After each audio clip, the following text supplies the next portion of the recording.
Hey guys, tonight we're descending into the cold, damp, soul-sucking belly of a medieval dungeon. And no, you probably won't survive this.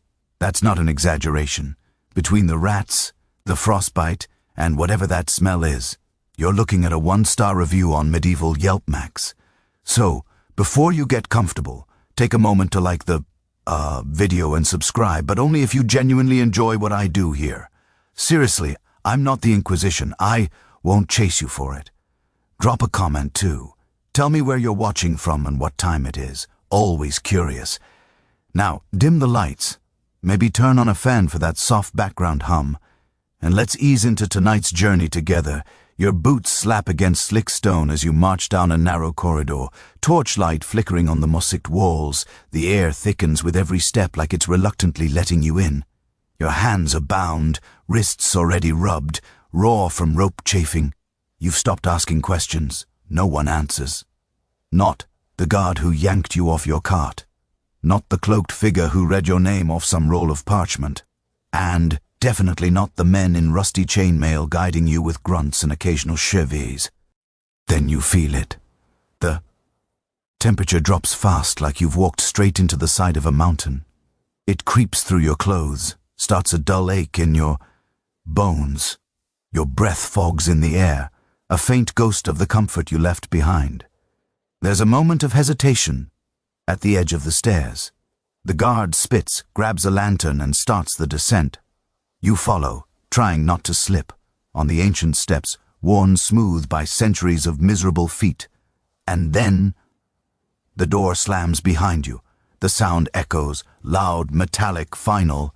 The dungeon's main corridor stretches ahead like the throat of some sleeping beast. Iron bar doors line the walls at odd intervals, and behind them, shapes. Some shift, some don't. A few groan. None of it feels particularly welcoming.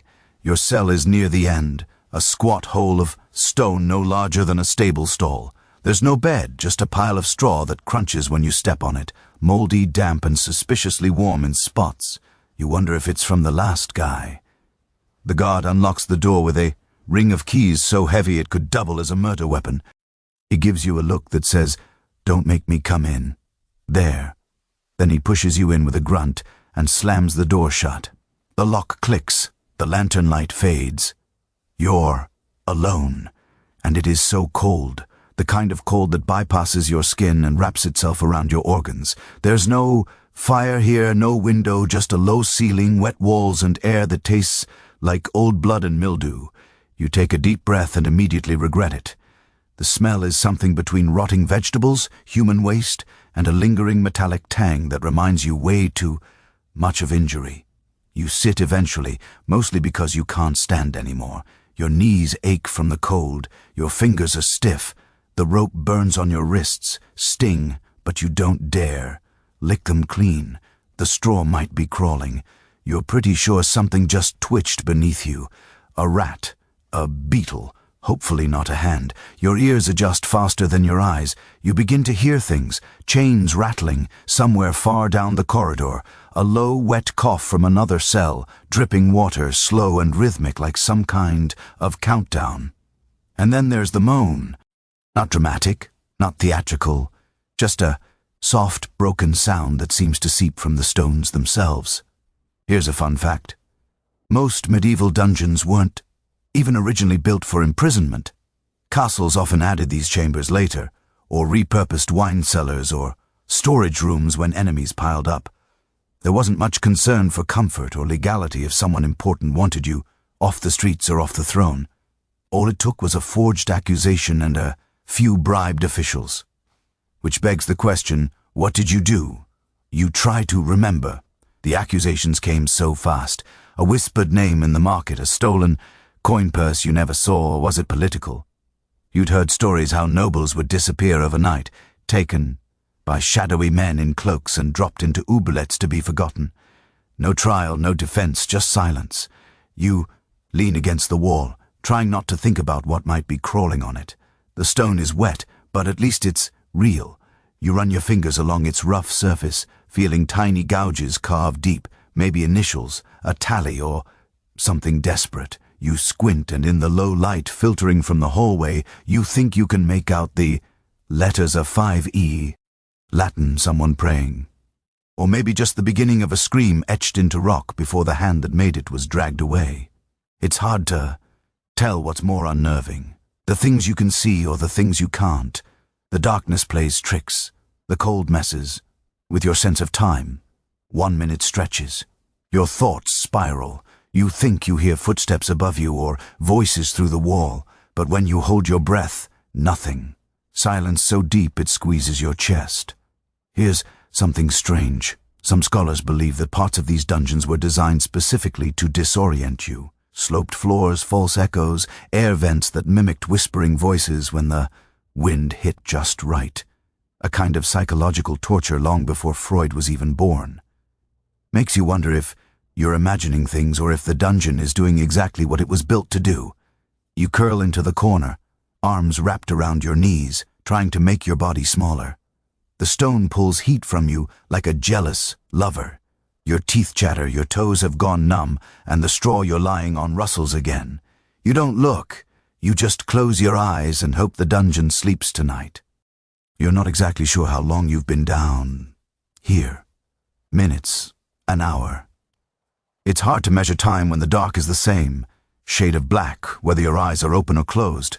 But your body has been asking questions your mind doesn't want to answer, like what crime did you commit? Who turned you in? And more importantly, did you even do anything? You go through the checklist in your head. You didn't steal anything, at least not on purpose.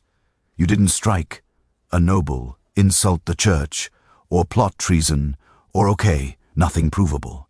But in this time and place, the bar for getting locked away in a dungeon is less of a bar and more of a smudged line in the dirt. You remember one old woman who vanished after refusing to kneel fast enough during Mass, and that boy who sold watered-down ale, haven't seen him since spring. The truth is, it doesn't really matter what you did. It matters who saw it and whether or not they had friends in armor. You try to remember the last few days, tracking the winding steps that led you here. There was a man watching you in the market. You brushed it off, told yourself he was just another drunk leaning against a barrel. But then you noticed the second one outside the inn. The one with the coin around his neck. A badge of some order, maybe. Or a bribe from someone richer than you. It all starts to make sense. Now, a staged accusation, a whispered deal, someone needed you gone and the dungeon makes people disappear. It's like medieval delete. That's the ugly secret. Half the people who end up in here aren't criminals at all. They're liabilities, rivals, convenient scapegoats. You think about the stories you've heard. One baker who refused to pay extra tax. Poof, arrested for undermining the king's coin. A midwife accused of cursing a noble's newborn. That boy who carved obscene words into the church pew and got 5 years in a hole the size of a coffin. But don't worry, there's a system in place. Oh yes, medieval justice had its own kind of logic. You might face a trial, unless of course you're being held indefinitely for questioning, which can last as long as they need to hear what they want. And sometimes the questions aren't really questions at all. They're confessions waiting to be agreed to. And if you confess under duress, well, that counts. Sort of. Here's a curious little historical footnote for you. In some kingdoms, confessions were only valid if the accused repeated them after the torture had ended freely, with clear mind. Because nothing says justice like trying to remember what you screamed between dislocations and branding irons. But your case, no one's explained it.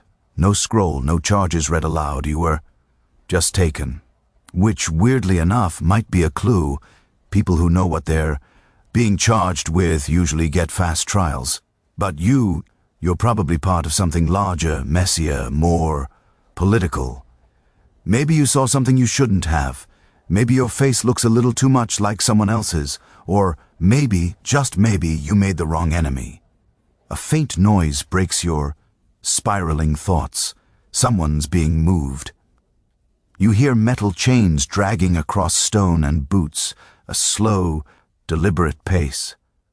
Clink, step, clink, step.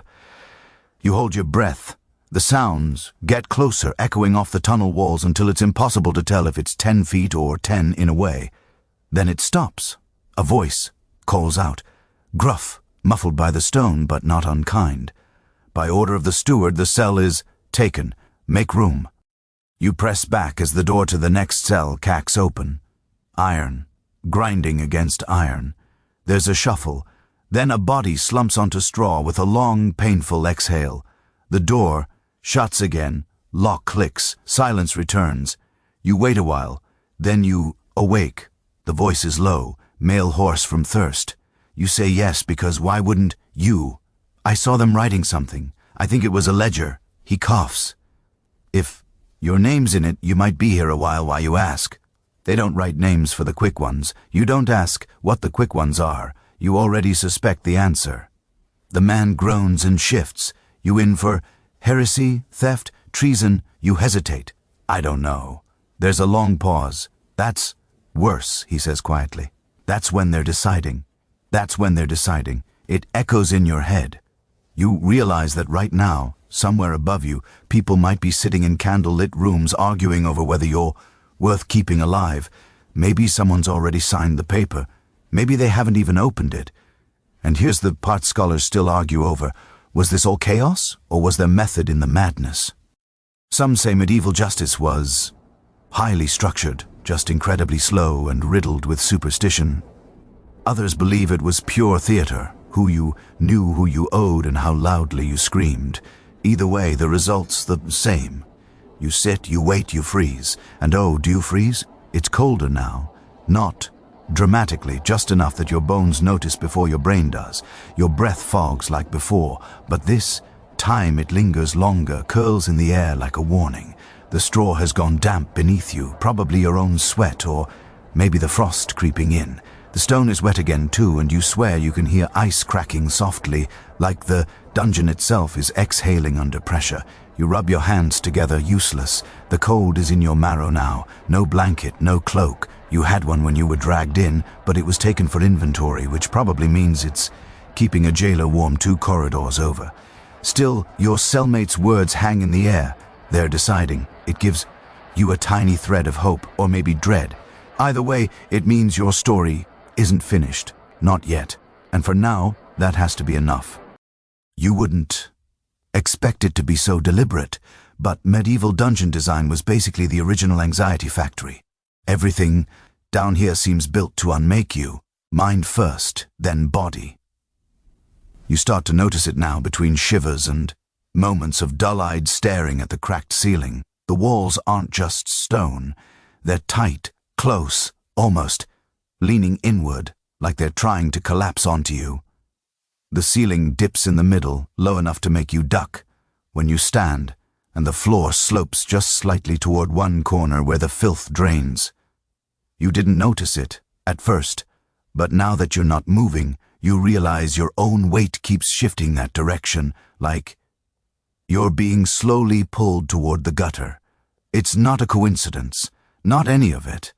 Medieval architects may have been building without laser levels or plumbing, but they absolutely understood how to use space to mess with your mind. The dungeon wasn't supposed to contain you. It was supposed to break you slowly, quietly, efficiently, and wow, it is working. You shift on the straw and feel something sharp jab your side. Bone, wood, you don't look. Some things are better left unidentified. It's not like there's a bed. Beds are for people who walk out of here with their titles intact. All you get is this semi-fermented nest that smells faintly of wet dog and yesterday's soup. Above you, the ceiling drips steadily, like a leaky nose, and every now and then, something up there groans with the weight of stone shifting above it.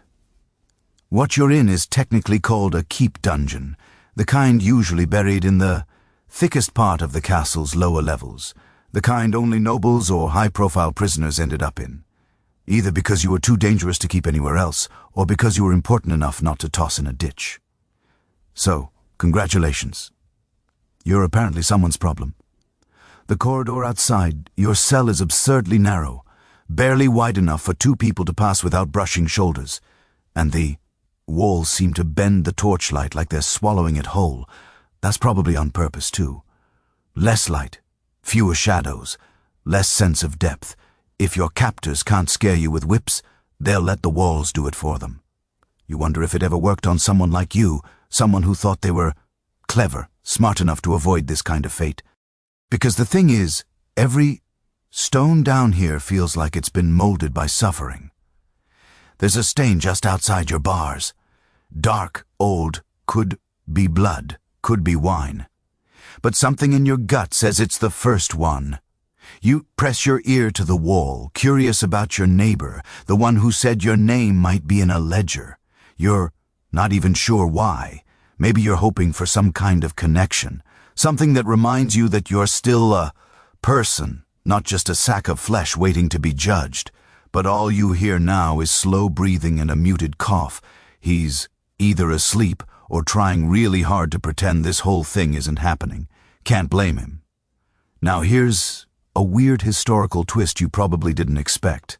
Not all dungeons were below ground. In fact, in some parts of Europe, the worst prison cells were actually above the ground in towers. Hot in the summer, freezing in the winter, completely exposed to the elements. But the psychological advantage of putting someone beneath the castle that was too juicy to ignore, it said you are below us in every way. Physically, socially, spiritually, you belong with the worms. And yet, this place isn't without its bizarre comforts. The silence, while heavy, has a kind of rhythm. The dripping water marks time better than any sundial, and the damp smell, though disgusting, is consistent. There's a weird safety in it. No surprises, just the same grey nothingness soaking into your bones minute by minute. You could almost doze off if you weren't so freezing. Almost. That's when you hear a clang. Sharp, close boots, they're back. The sound of footsteps against stone is unmistakable. Measured and slow, like someone daring you to flinch before they get to your door. You sit up, spine prickling, heart pumping. You tell yourself to breathe slow. No reason to panic.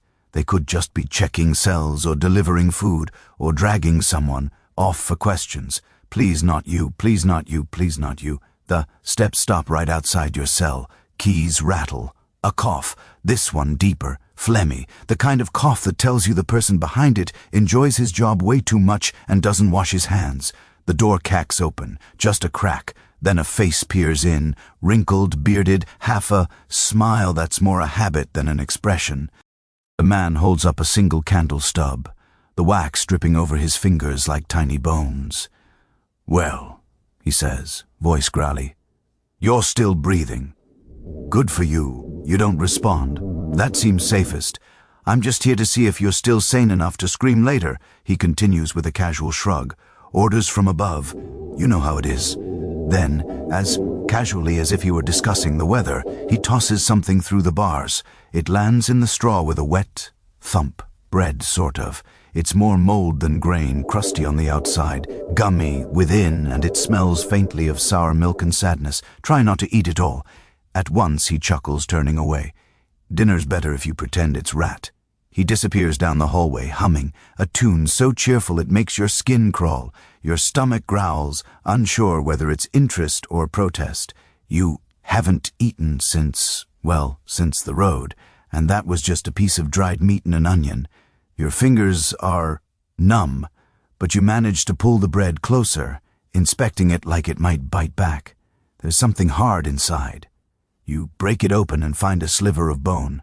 Yep, rat bread. You take a bite anyway. Hunger wins. From the other cell, a faint voice croaks. "You going to finish that?" You choke a laugh, and for a second, just a second, you almost feel human again. The smell hits you before your eyes even adjust to the vague gray of morning, if you can call this hour that. It's not the fresh, crisp chill of a new day. Number. This is the kind of air that's already been exhaled by 100 mouths and soaked up by 1,000 filthy stones. You're breathing in the dungeon itself now. Every gasp fills your lungs with cold rot, sweat-drenched mold, and a sour lingering stench that somehow hovers between body odor, excrement, and mildew stew. Your nose is mostly gone, numb to it, But every once in a while, especially when the straw shifts, you get a fresh bouquet of aromas that seem engineered to insult your dignity. You press your sleeve to your face, but the sleeve smells worse. It's your own skin now. You're becoming part of this place, whether you like it or not. If you'd asked a medieval prisoner what the worst part of dungeon life was, odds are they wouldn't say the chains or the cold or the rats. They'd say the smell, the way it clings, the way it soaks your clothes, your hair, your thoughts, the way it stays with you even in memory. Monks who visited condemned prisoners often noted that they could still smell the cell days later, even after burning incense and washing with rosewater. And you're living in it. The moisture never goes away. The walls sweat. The air sticks to your skin, and every surface feels like it's covered in a layer of something alive. You shift slightly and feel the straw stick to your back. You're not bleeding, but the straw's texture makes you check anyway. It's that scratchy, that organic, that foul. You catch movement out of the corner of your eye, just a flicker, small, fast. You brace. Wait. Then there, a rat. Not a cute storybook rat, but a real one. Fat, wet-furred, long-tailed, confident. It saunters past like it owns the place. Probably does. You eye each other for a moment, and you swear it's judging you. Then it disappears through a gap in the wall you hadn't noticed before, so that's where they come from. You briefly consider blocking it off, but then again, maybe they're better company than the humans. You lean back against the stone and hear it. Another moan. Not yours this time. Not the wheezy old man in the next cell either. This one's new. From farther down the corridor, a kind of long, drawn-out exhale, like someone trying not to cry. You close your eyes and breathe through your mouth, which doesn't help. The taste in the air is thick, like wet iron and forgotten cheese. You hear a faint squish as you shift again, probably your own sweat pooling in the folds of your tunic. Lovely. You glance at the wall beside you. There's a faint trail carved into the stone, maybe claw marks or maybe just someone trying to keep count. It's hard to tell. You reach out, dragging your fingers across the grooves, 5 vertical, then a slash across. 5 vertical, then a slash 20 times.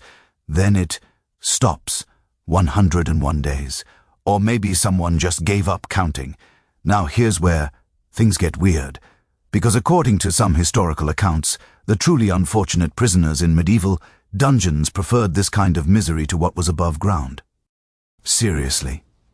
There are writings from the time claiming some inmates begged to stay in their cold, wet cells rather than face open punishment in the square because the square meant public shame. Whipping posts, stocks, tar, mockery. At least, down here no one's laughing at you. Except maybe the guards. You hear one of them now somewhere up the corridor, laughing hard at something. A deep belly-shaking laugh that echoes through the walls like thunder, followed by another. Voice, higher, thinner, whining about someone's little accident. Then more laughter. You try not to imagine what the accident was. It's strange how quickly you adapt. A day ago the smell was unbearable. Now it's just there. A backdrop. You sit differently now too. Knees up, arms tucked close, chin down, to keep your heat from escaping. Your posture has curled inward like a drying leaf. It's instinct, this shrinking of yourself. Self-preservation in slow motion. And here's a quirky detail.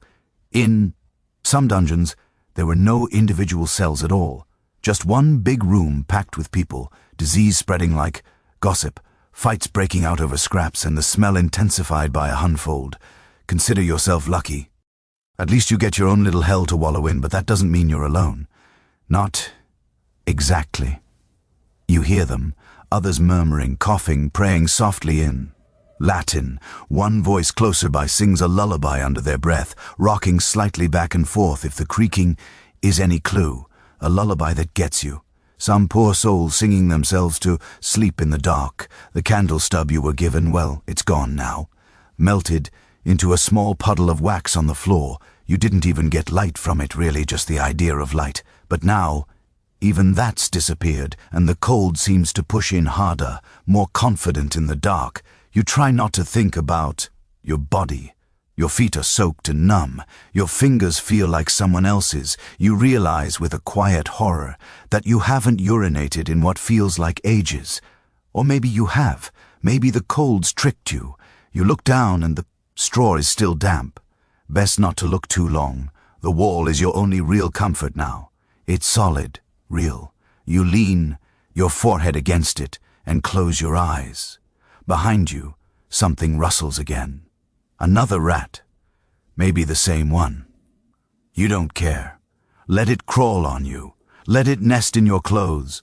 What else can it take? You open your mouth and speak. Softly into the wall. Why? No one answers, but the stone listens. At some point, maybe a few hours after the rat incident, or maybe just a few minutes later, you become acutely aware that you're not alone. Not in the spiritual sense, not in the philosophical, we're all suffering together kind of way.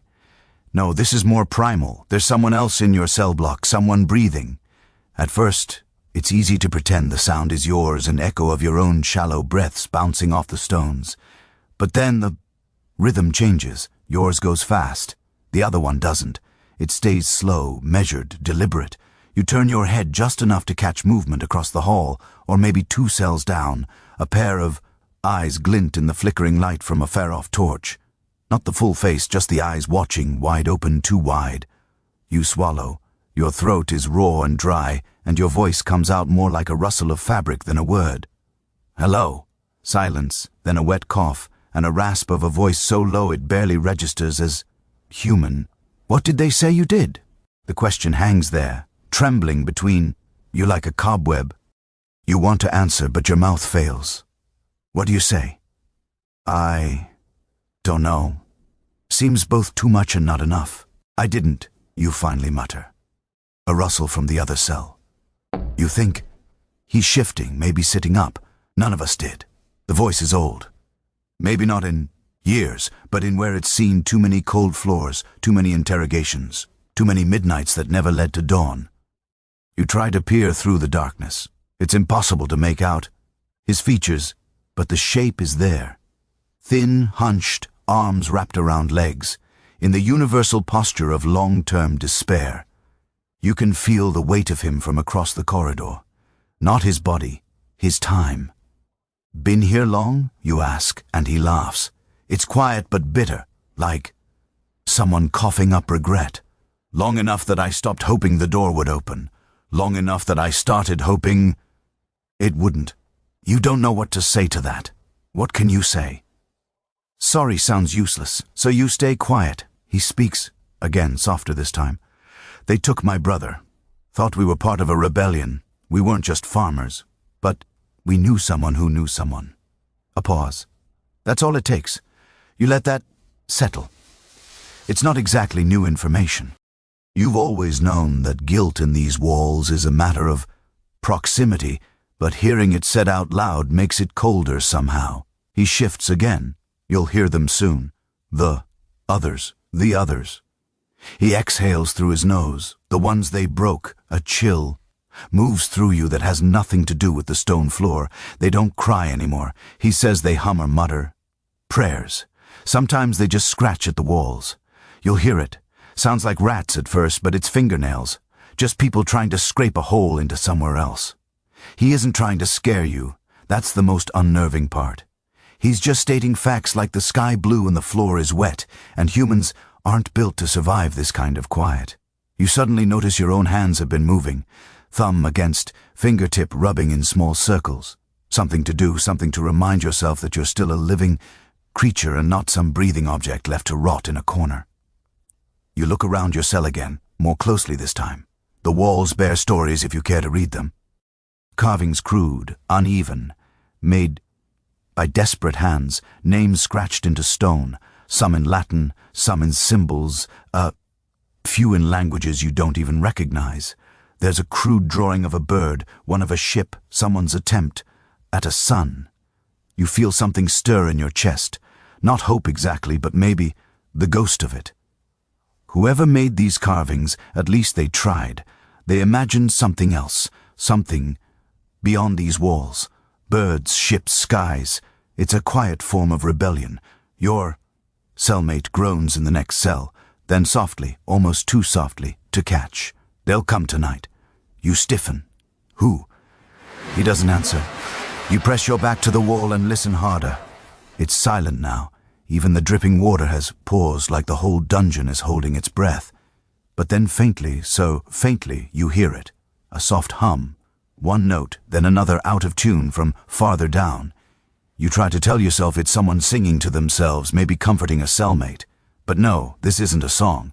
It's more like an echo, a sound repeated out of habit, not meaning.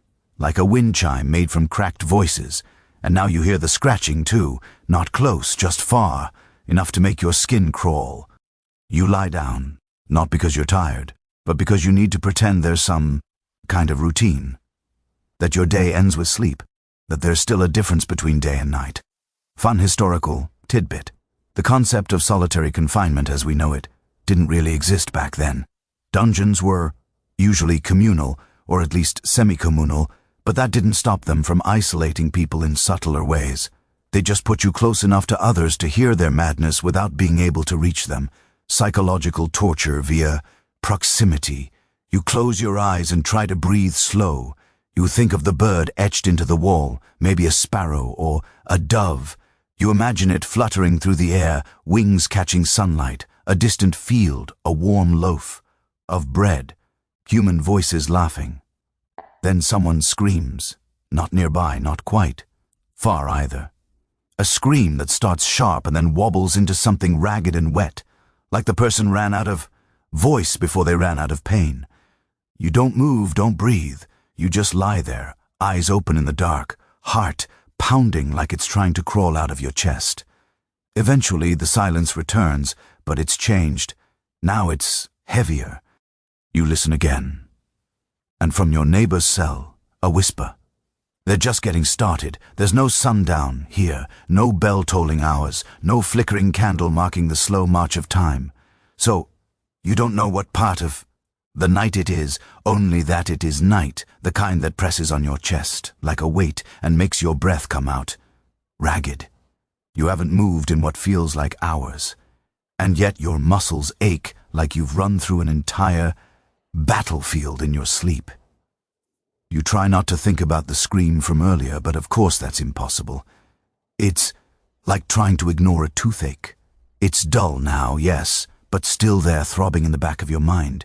You can hear it replaying over and over again, that high keening note at the start, the break halfway through, that last sickly gurgle. You can't forget it. You don't even know who screamed. Maybe it was the man 3 cells down or the young boy you glimpsed when you first arrived, arms too thin for the shackles they gave him. Or maybe it was someone newly brought in, fresh, still soft. Your cellmate hasn't spoken again. The old man, if he's even still there, has gone quiet. Maybe asleep. Maybe finally given into the slow rot of despair. Or maybe he knows something you don't and has decided not to share. That makes you think, what are the rules down here? Is there a code, a hierarchy? Is it every prisoner for themselves? Or is there some unwritten law? Don't steal bread. Don't scream too loud. Don't speak, unless spoken to. It's hard to tell. Everyone you've encountered seems wrapped in their own version of silence, a silence made not of peace but of survival. You let your fingers drift to the chain bolted into the wall beside you. It's short, maybe 4 trillions long, connected to a thick iron collar you weren't even awake for when they put it on. You can't see the collar, but you felt it every time you try to roll over. It's just tight enough to remind you you're owned, that your neck, like your future, is not your own. Which brings you to the question you've been avoiding. Is this even legal? Well, let's define legal in the medieval sense. Law back then wasn't what you'd call standardized. It was more like a stew of royal decrees, local customs, church doctrine, and noble whims. Trial by combat, sure. Trial by ordeal. Boiling water, hot irons, or a nice swim to see if you float. Absolutely. If you were a peasant, justice was mostly about how expendable you were. If you were a noble, it was about who you'd angered. And if you were neither, well, welcome to the dungeon lottery. You start remembering fragments from village gossip, stories about men imprisoned for speaking Latin too well, or women accused of witchcraft after giving birth to twins. Superstition wasn't just folklore, it was law. It filled in the gaps where logic took a nap, and the church, oh, the church was always watching. Not all dungeons were royal. Some were monastic, run by abbots with authority to imprison heretics, blasphemers, and the spiritually suspicious. You glance around your cell and wonder if this is one of those places. The symbol scratched into the wall could be religious. Maybe someone's desperate Hail Marys, or maybe curses. You never know. Half the monks could read. The other half just made it up. Here's something odd. Some prisoners requested to be locked away, not because they were guilty, but because they feared for their lives outside. A corrupt landlord, a vengeful knight. If you could convince the steward you were in danger, the dungeon might be safer than the streets. Imagine that. Choosing this over freedom. You shift your weight again, and your hip presses against the stone floor. It feels colder than before, like it's absorbing your warmth with malicious intent. The straw is nearly soaked now, not from water, but from your own body, sweat, or maybe fever. You can't tell anymore. Everything feels damp. The wetness is in your clothes, your hair, even your breath. And then the silence is broken. A scraping. Not a rat this time. No, this is heavier, deliberate, like something metal being dragged. You freeze. The sound grows louder, closer. It's coming down the hallway. Your skin tightens, muscles coil. You don't want to look, but you do. A flicker of orange appears against the far wall. Torchlight. Someone's coming. Not in a rush, not in anger. Calm like they have all the time in the world. You shift to the edge of your cell and peer through the bars. A figure appears. One of the guards, maybe a tall man cloaked, dragging something behind him. A chain number. A device long made of iron and wood. You can't make out the details, but it's not for warmth or comfort, that's for sure. He stops at a cell 3 doors down. You hear a key slide into a lock, then a creak, then out. The voice is low, authority soaked in apathy, a whimper, movement. Someone is being hauled from the cell, then something that freezes your blood. A scream, not loud, not like before, just a small broken sob that doesn't even get past the threshold of a proper wail. A plea, and then the sound, of flesh against stone and metal clinking. The figure drags the prisoner away. The torchlight recedes. The scraping fades. You're left in darkness again. But this time the silence feels purposeful, like it's waiting. You lie back, part hammering.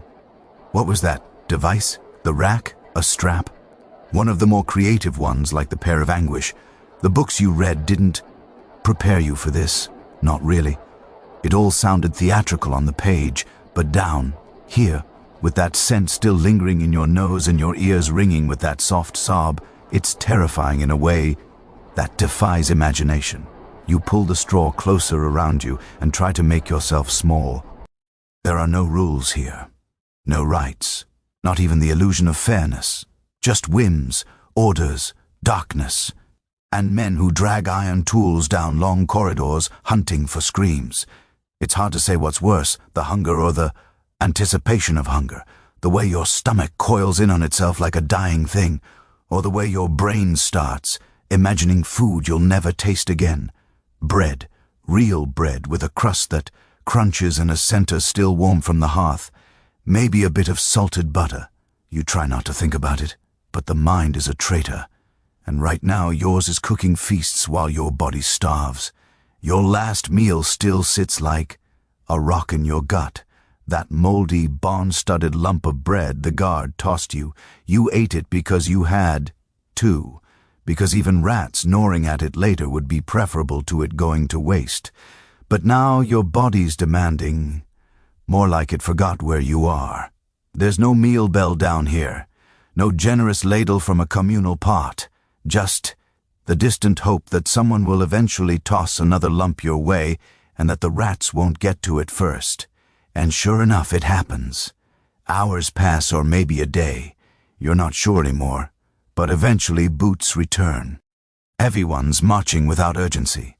You hear the familiar rattle of keys, the squeal of hinges, the unmistakable grunt of effort as the guard hoists open a rusty iron slot in the bottom of your cell door. "Feast time," he says, voice laced with sarcasm thick enough to cut with a spoon, which of course you don't have. Something is shoved through the opening and lands on the floor with a wet plop. You crawl toward it like a dog. It's a bowl or something vaguely bowl-shaped. Maybe it was clay once. Now it's mostly grime and finger-smooth sludge. Inside is soup. That would be generous. It's more like broth that forgot what flavor is, flecked with tiny specks of something green and a couple of unidentifiable floating objects. You tell yourself it's barley. You hope it's barley. That there's no spoon, of course, no bread on the side, just the bowl and whatever dignity you've managed to hold on to, which isn't much, because in about 10 seconds you're on your knees, cupping the rim in your hands, slurping like a desperate animal. It tastes like water that's been strained through a boot, and yet somehow it's the best thing you've had in days. From the next cell, the old man chuckles. "Must be Sunday," he wheezes. You almost laugh. Almost. But the liquid hits your stomach like it's trying to escape back up, and you end up gagging instead. You clutch the bowl tighter. Can't waste it. This might be the last thing you eat for another day or 2 or 5. And here's the truth. Medieval prisoners didn't get regular meals. They got what the gods felt like giving them, or what other prisoners' families could afford to send. If you had no one on the outside, well, you hope the jailer had a soft spot or a gambling problem you could exploit, or that noble somewhere accidentally scribbled your name onto a pardon. It wasn't uncommon for inmates to die of starvation long before any trial was ever scheduled. The law didn't say you had to be fed, just that you had to be held. And a dead prisoner was still technically held, especially if the body didn't get discovered for a while. And that's not even getting into the water situation. Your drinking source is a trickle of brownish liquid running down the wall near the drain corner. It smells like rust and feet. You've used it anyway. Several times now. And every time you tell yourself, this is the last time. But then the thirst creeps in, and your mouth feels like it's lined with wool, and the idea of dying from dehydration seems stupider than risking a little dysentery. The worst part, your body is starting to normalize it. The awful food, the rank water, the way you flinch every time footsteps approach, like your muscles have developed their own religion and the gods are gods of wrath. Your skin itches constantly now, lice maybe, or fleas, or just the sensation of being slowly consumed by your own sweat and the creatures nesting in your hair. You've started scratching without noticing. Long, slow scrapes down your arms, your legs, behind your neck. You've even cut yourself a few times. Tiny lines that sting when you move. It's becoming your only form of stimulation. And here's a disgusting historical detail. Guards would sometimes let lice-fest prisoners on purpose. Not because they enjoyed torture, though, okay, sometimes they did, but because it made people easier to control. It distracted them, weakened them, made them less likely to rebel. You can't plan an escape if you're too busy scratching at your scalp and muttering about imaginary bugs crawling up your spine. You finish the bowl of whatever that was and set it carefully to the side. Your fingers are trembling now, whether from cold, hunger, or pure exhaustion, you're not sure. You lie down again, not to sleep. Sleep is more of a theory than a reality at this point, but to rest your eyes, to pretend your spine isn't aching and your ankles aren't chafing from the shackles that bite in just enough to remind you you don't belong to yourself anymore. Then comes a sound you hadn't expected. Laughter, light, high-pitched, almost musical. You sit up. It's not the guard. It's not the old man. It's someone else. A woman, maybe. Or a boy with a voice not yet changed. It echoes down the corridor, rising like steam from somewhere deeper in the dungeon. And it's not mocking, not cruel, just laughter. Strange and unam like the sound. Itself forgot what joy means and decided to try anyway. You listen, stunned. For a moment, it almost lifts you like a gust of wind through a tiny crack in the stone. You forget the smell, the taste of rat soup, the damp straw glued to your back. Then it stops, cut off like a rope snapping mid-tug. The silence after is deafening. You wonder if that was a person, someone finally broken into madness, or someone pretending to be mad, which is almost worse, a performance for the guards, or maybe just a way to keep the dark from swallowing them whole. You lie back down, stomach turning, not from the soup, from the realization that tomorrow's meal, if it comes, will taste exactly the same. And you'll still be here. The itch wakes you. Or maybe it's the cold. Or maybe the whisper of tiny claws over your bare ankle. You're not sure anymore. Everything's blending together now. The numbness, the wetness, the creeping sensation of little things. Burrowing, crawling, nesting. You lift your head, hair matted to your forehead with sweat and grime, and look down at your legs. In the half-light of some forgotten torch flickering beyond your cell, you catch them moving. Not dozens, hundreds, rats. They're bolder now. No longer scurrying in brief, cautious dashes. These ones linger. Watch. One perches on the edge of your broken bowl, sniffing at the crusted remnants of last night's soup, like a slayer inspecting a vintage. Another darts across your shin, its tail like a cold rope dragging over your skin. You want to scream, but your throat feels like sandpaper, so you just close your eyes and press your back harder against the wall, trying to disappear into it. You'd heard about this, of course. Everyone has. The rats in the dungeons, fearless and fat from easy meals, historical records, even the rare official ones, mention it with chilling indifference. Prisoners devoured in part by vermin. Just a line, nothing more. No flourish, no moral outrage, just a biological fact. You are meat and the dungeon is full of mouths. You slap at one as it sniffs your hand and it hisses before vanishing into the shadowed hole near the drain. You won this round barely. But you know it'll be back. They always come back. The food is good here. And you, my friend, are the buffet. But the rats aren't the worst part. The worst part is what's happening to your skin. You're scratching again. You've been scratching in your sleep. So much so that you've torn through parts of your tunic. There are bloodstains now. Tiny red marks, running like maps across your forearms, the inside of your elbows, your thighs. It's not the cold. It's not your imagination. Something is living on you. And no, it's not poetic. It's lice.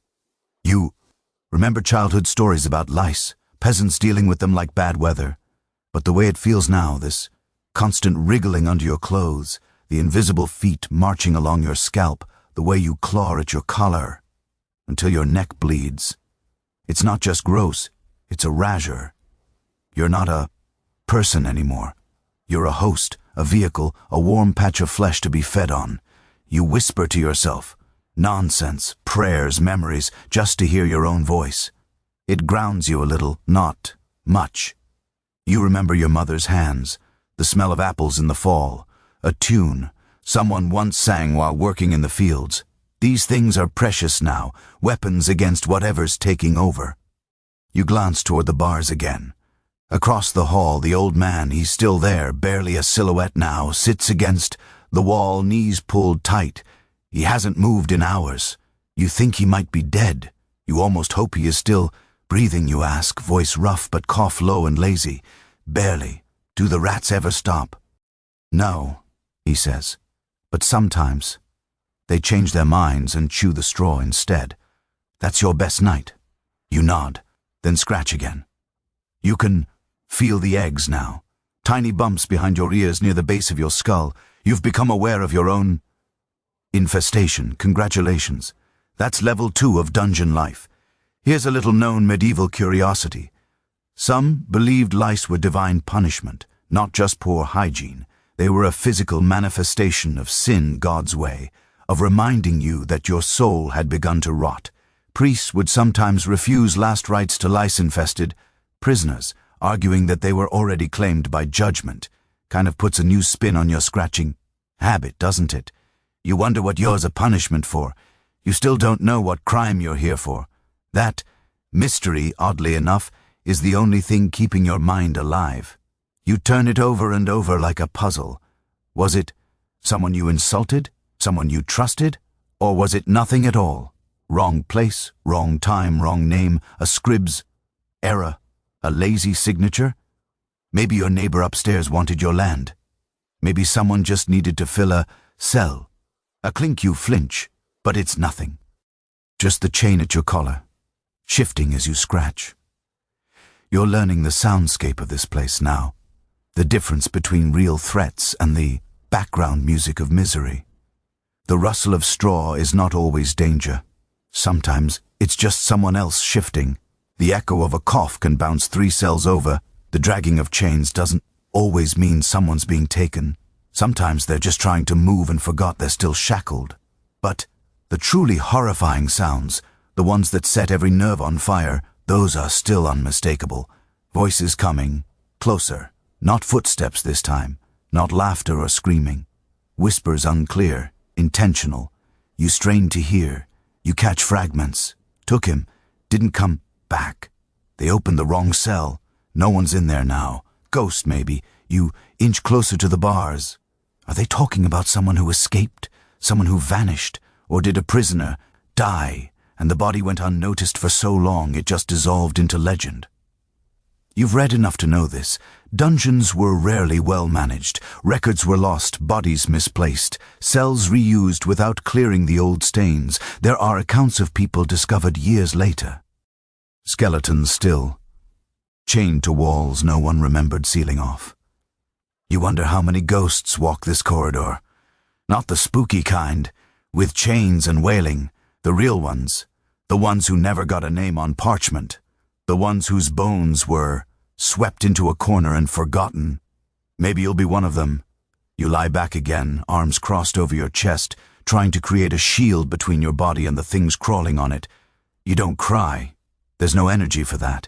You just stare at the ceiling and wonder, if you did die here, would anyone come looking? Would anyone know your name? Or would the rats get to it first? You don't even flinch when the laughter starts again. That's how far you've slipped. It starts faint, distant, almost cheerful, but it rolls toward you like a storm front. A man's voice this time, high-pitched with madness, then dipping into low, almost melodic growling, as if he's telling jokes only he understands. It's not directed at anyone. Or maybe it is, but the target isn't in this world anymore. The sound echoes down the stone hallway, bouncing between the iron bars like a hymn in reverse. It goes on for minutes, then it stops. You wait. Nothing. Down at your ankle. It looks like a fruit left out too long in the sun. Bad? Is it black? You swallow. Not yet. That's something, he mutters, as if that counts as optimism. You lean your head back, staring up at the ceiling, or what little of it you can see in the flickering torchlight. Your thoughts begin to scatter. You try to remember your own name again. It takes effort. You try to remember your mother's face and suddenly you can't picture it. That's what terrifies you most. The way the fever strips your memory like it's not just your body breaking down, but your identity. And once that's gone, what's left? You wonder if the young God will come back, the one who asked your name. You want to believe that the scrap of bread meant something, that maybe deep down he sees you as a person, not just another lump of rotting meat in the shadows. But gods come and go. They're rotated, replaced, sometimes executed for showing mercy.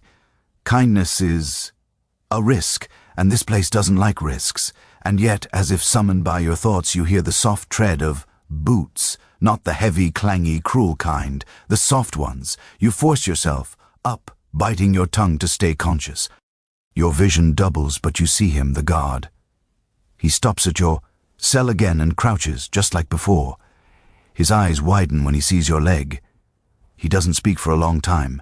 Then finally in a whisper, "You need help." You nod slowly. "I can't bring anyone. They'll kill you." You want to ask, "Then why are you here?" But he beats you to it. "I brought something." He reaches into a pouch and pulls out a small leather bundle, unties it. Inside are 2 things, a cloth soaked in, something that smells faintly of alcohol, and a crushed ball of herbs. Nothing fancy, just a pus. But it's more than you've had in weeks. He slides the bundle through the slot. "Wrap it around the wound, keep the cloth tight. I'll try to bring more tomorrow." You stare at it like it's a miracle, because honestly it is. "Why?" You croak. "Why help me?" He looks away, jaw clenched, then quietly. "My brother died in a place like this. No one helped him." He stands up and leaves without another word. You sit there, hands trembling, staring at the rag and the herbs like they're made of gold. Then you act clumsy but careful. You wrap the pus around your ankle, tie the cloth tight, biting down on your fist as the sting hits. The herbs work fast. The pain dulls, not gone, but distant. You breathe, just breathe. The old man across the hall chuckles. Making friends, are we? You smile. First time in days, maybe weeks. Something like that. Careful, they'll burn him for it. You know he's right. And yet in this place where silence is the only language and kindness gets you killed, someone still showed up. You fall asleep like that, back against the wall, ankle wrapped in borrowed mercy, thoughts drifting somewhere just above the fever. In your dream, the ceiling of your cell opens, and there's the sky, blue and endless, just for you. You wake to chanting, not the usual murmurs or feverish mutterings echoing from the far cells. No, this is something different, measured, deliberate, rising and falling in soft waves like a choir underwater. Latin. You recognize the rhythm, though the words blur. Someone is saying Mass, or pretending to. You open your eyes slowly. The fever's still there, low and quiet now, like an ember waiting for wind. Your ankle is numb, and not in a good way. The skin around the pus has turned purple-gray. You can't feel your toes, but you're breathing. And right. Now that's the wind you'll take. The chanting continues. Closer this time. Then footsteps. Leather shoes, not boots. Soft soles with confidence. That's not a guard. You pull yourself upright, biting back a groan. Every joint protests. Your skin feels stretched too tight over your bones. When you lean on your elbow, it slips on the damp straw. You prop yourself up just as a figure appears outside your cell, a priest. He stands with his hands folded in front of him, robe immaculately clean, a silver cross glinting at his chest. He doesn't look like he belongs here. He doesn't feel like he belongs here. His skin is clear, his hair is brushed. His eyes, though, those belong here, cold, precise, the kind of gaze that's seen too much, suffering, and no longer finds it interesting. Dominus Fabiscum, he says gently, as if he's just entered a quiet chapel and not a rotting corridor full of dying men. You say nothing. He crouches, inspecting you through the bars. You look worse than I expected. He says it like an observation, not an insult. You narrow your eyes. Am I supposed to confess? He smiles faintly. If you'd like, but I'm not here to absolve you. Then why? He reaches into his sleeve and pulls out a small roll of parchment, unfurls it. You can't read the writing from here, but it's stamped with a red seal and a small loop of blue thread. Something official. I'm here, he says, to ensure your soul is in order. You laugh and it sounds like gravel. Bit late for that. His expression doesn't change. Better late than never. There's a long pause. He shifts slightly and you notice something else. He's not alone. Behind him, farther down the hall, stands another. Man in robes, eyes closed, lips moving silently, maybe praying, maybe reciting. A script. You look back at the priest before you. Your church, he nods. Does that mean anything anymore? He doesn't answer. Just folds the parchment again and slides it back into his sleeve. I've seen men tortured, you mutter. Men who didn't even know what they were confessing to. Yes, the priest says, and you did nothing. We're here to serve the soul, he replies calmly. The body is of less concern. It's not a cruel answer, not even defensive, just fact. That's what makes it worse. He leans in slightly. There are whispers about you. You blink. What kind of whispers? You've survived longer than expected. You haven't confessed. You haven't died. You have a God speaking to you by name. He watches your face carefully. That makes people nervous. You swallow. I'm just surviving. No one just survives down here, he replies. Everything is seen. You shift your weight. And what does the church see? He tilts his head. A man on the edge. Of damnation or something else? I'm here to find out. You think I'm heretic? I think you're inconvenient. There it is. Truth. Plain and cold. Not that you're evil. Not that you're dangerous. Just that your continued existence poses a question no one wants to answer. He stands. I'll return tomorrow. You'll either have something to confess or you won't. And if I don't, then I'll know your path is set. He nods once, turns and walks back down the corridor. You sit there, reeling, not from the encounter.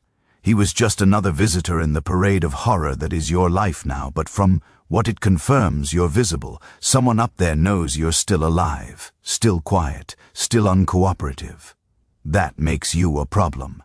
Wrath speaks, voice barely audible. They sent one to me too. Years ago, you leaned closer. What happened? I gave them nothing. So, they made something up. Said I denounced the Archbishop. Claimed I was part of a plot to poison the bishop's wine. I didn't even know what wine he drank. You ask, did they try to save your soul? He chuckles. No, just his reputation. That night the fever returns with vengeance. You dream of fire and feathers, of churches collapsing into wells, of priests with rats sewn into their robes. You wake up screaming once, maybe twice. At some point, you see the bird again. This time, it lands on your shoulder, pecks at your ear. You cry, not because it hurts, but because it's the only living thing that seems to want to touch you without punishment. Your mind is slipping. You feel it now. You've stopped checking your wounds, stopped scratching the bites. The rats walk freely beside you, and you don't even blink. The young guard returns just before the world tips completely. He crouches, sees your eyes, and swears under his breath. You're burning, you nod, or you think you do. He slides something through the food slot, a flask. Drink it slowly. It'll help. You drink. It tastes like boiled herbs and spoiled honey, but it cuts the fire. When you look up, he's still there. Why are they talking about me? You ask, voice soft. Because they don't understand why you're still here, he says. You don't scream. You don't confess. You don't die. You stare at him. You make them uncomfortable, he leans in, and uncomfortable things get erased. You know what he means, not killed. Erased as if you never existed. He hesitates, then says quietly, if you're going to act, do it soon. Then he leaves. You lie back, heart racing, despite the numbness creeping up your limbs. The priest is returning, the infection is spreading, the whispers are getting louder, and your time is running out. You hear your name again before you hear the verdict. A guard shouts it from down the corridor. Not your full name, not the one you were born with, but the shortened version they carved onto the roster outside your cell in chalk. It's misspelled, of course, 3 letters off. You almost laugh. It's the sort of mistake that out in the world would be mildly annoying. Down here it's terrifying because it means they don't know you. Not really. And if they don't know you, they can't possibly judge you fairly. Not that fairly has ever been the standard here. You drag yourself upright. Every movement and negotiation. Your ankle is worse than yesterday. The cloth has gone stiff with dried fluid, and your skin underneath is turning a color that doesn't belong to anything living. The rest of your body is little better, ribs pressing tight against skin, muscles barely responding. You're somewhere between consciousness and a fever dream, tethered to reality only by the occasional whisper from Wrath and the rhythmic scrape of a rat dragging crusty bread across the floor. The guard appears moments later. Not the young one. This one's older, broad-shouldered, half a beard, and the distinctive scowl of someone who spent his life hurting others and justifying it with a paycheck. He doesn't unlock the door. He doesn't need to. You're not going anywhere. Fast. Up, he grunts. You don't move, he sigh. Trial today. Wake up, worm. You've got your big moment in the sun. He laughs like that's a joke. Like any of you have seen sunlight in weeks. You try to stand, but your legs betray you. You collapse before you make it fully upright, crashing down on the straw with a thud that knocks the breath from your lungs. He opens the door with a grunt of irritation and steps in, grabbing you under the arm like you're a sack of barley and hauling you upright. Every joint screams, your vision spins. For a second, you're sure you'll vomit, but your stomach is too empty for that luxury. The hallway feels longer than you remember. Torchlight burns your eyes. The walls seem to close in, whispering things in languages you don't know. Your head swims. You're vaguely aware of other prisoners watching just Flickers of faces through the bars, blank stares, a pair of wide, glinting eyes, a hand reaching through the bars, fingers twitching like antennae. They drag you up a stone stairwell you didn't know existed. Not the main stairs. This is narrower, hidden, probably carved out centuries ago by monks or masons with something to hide.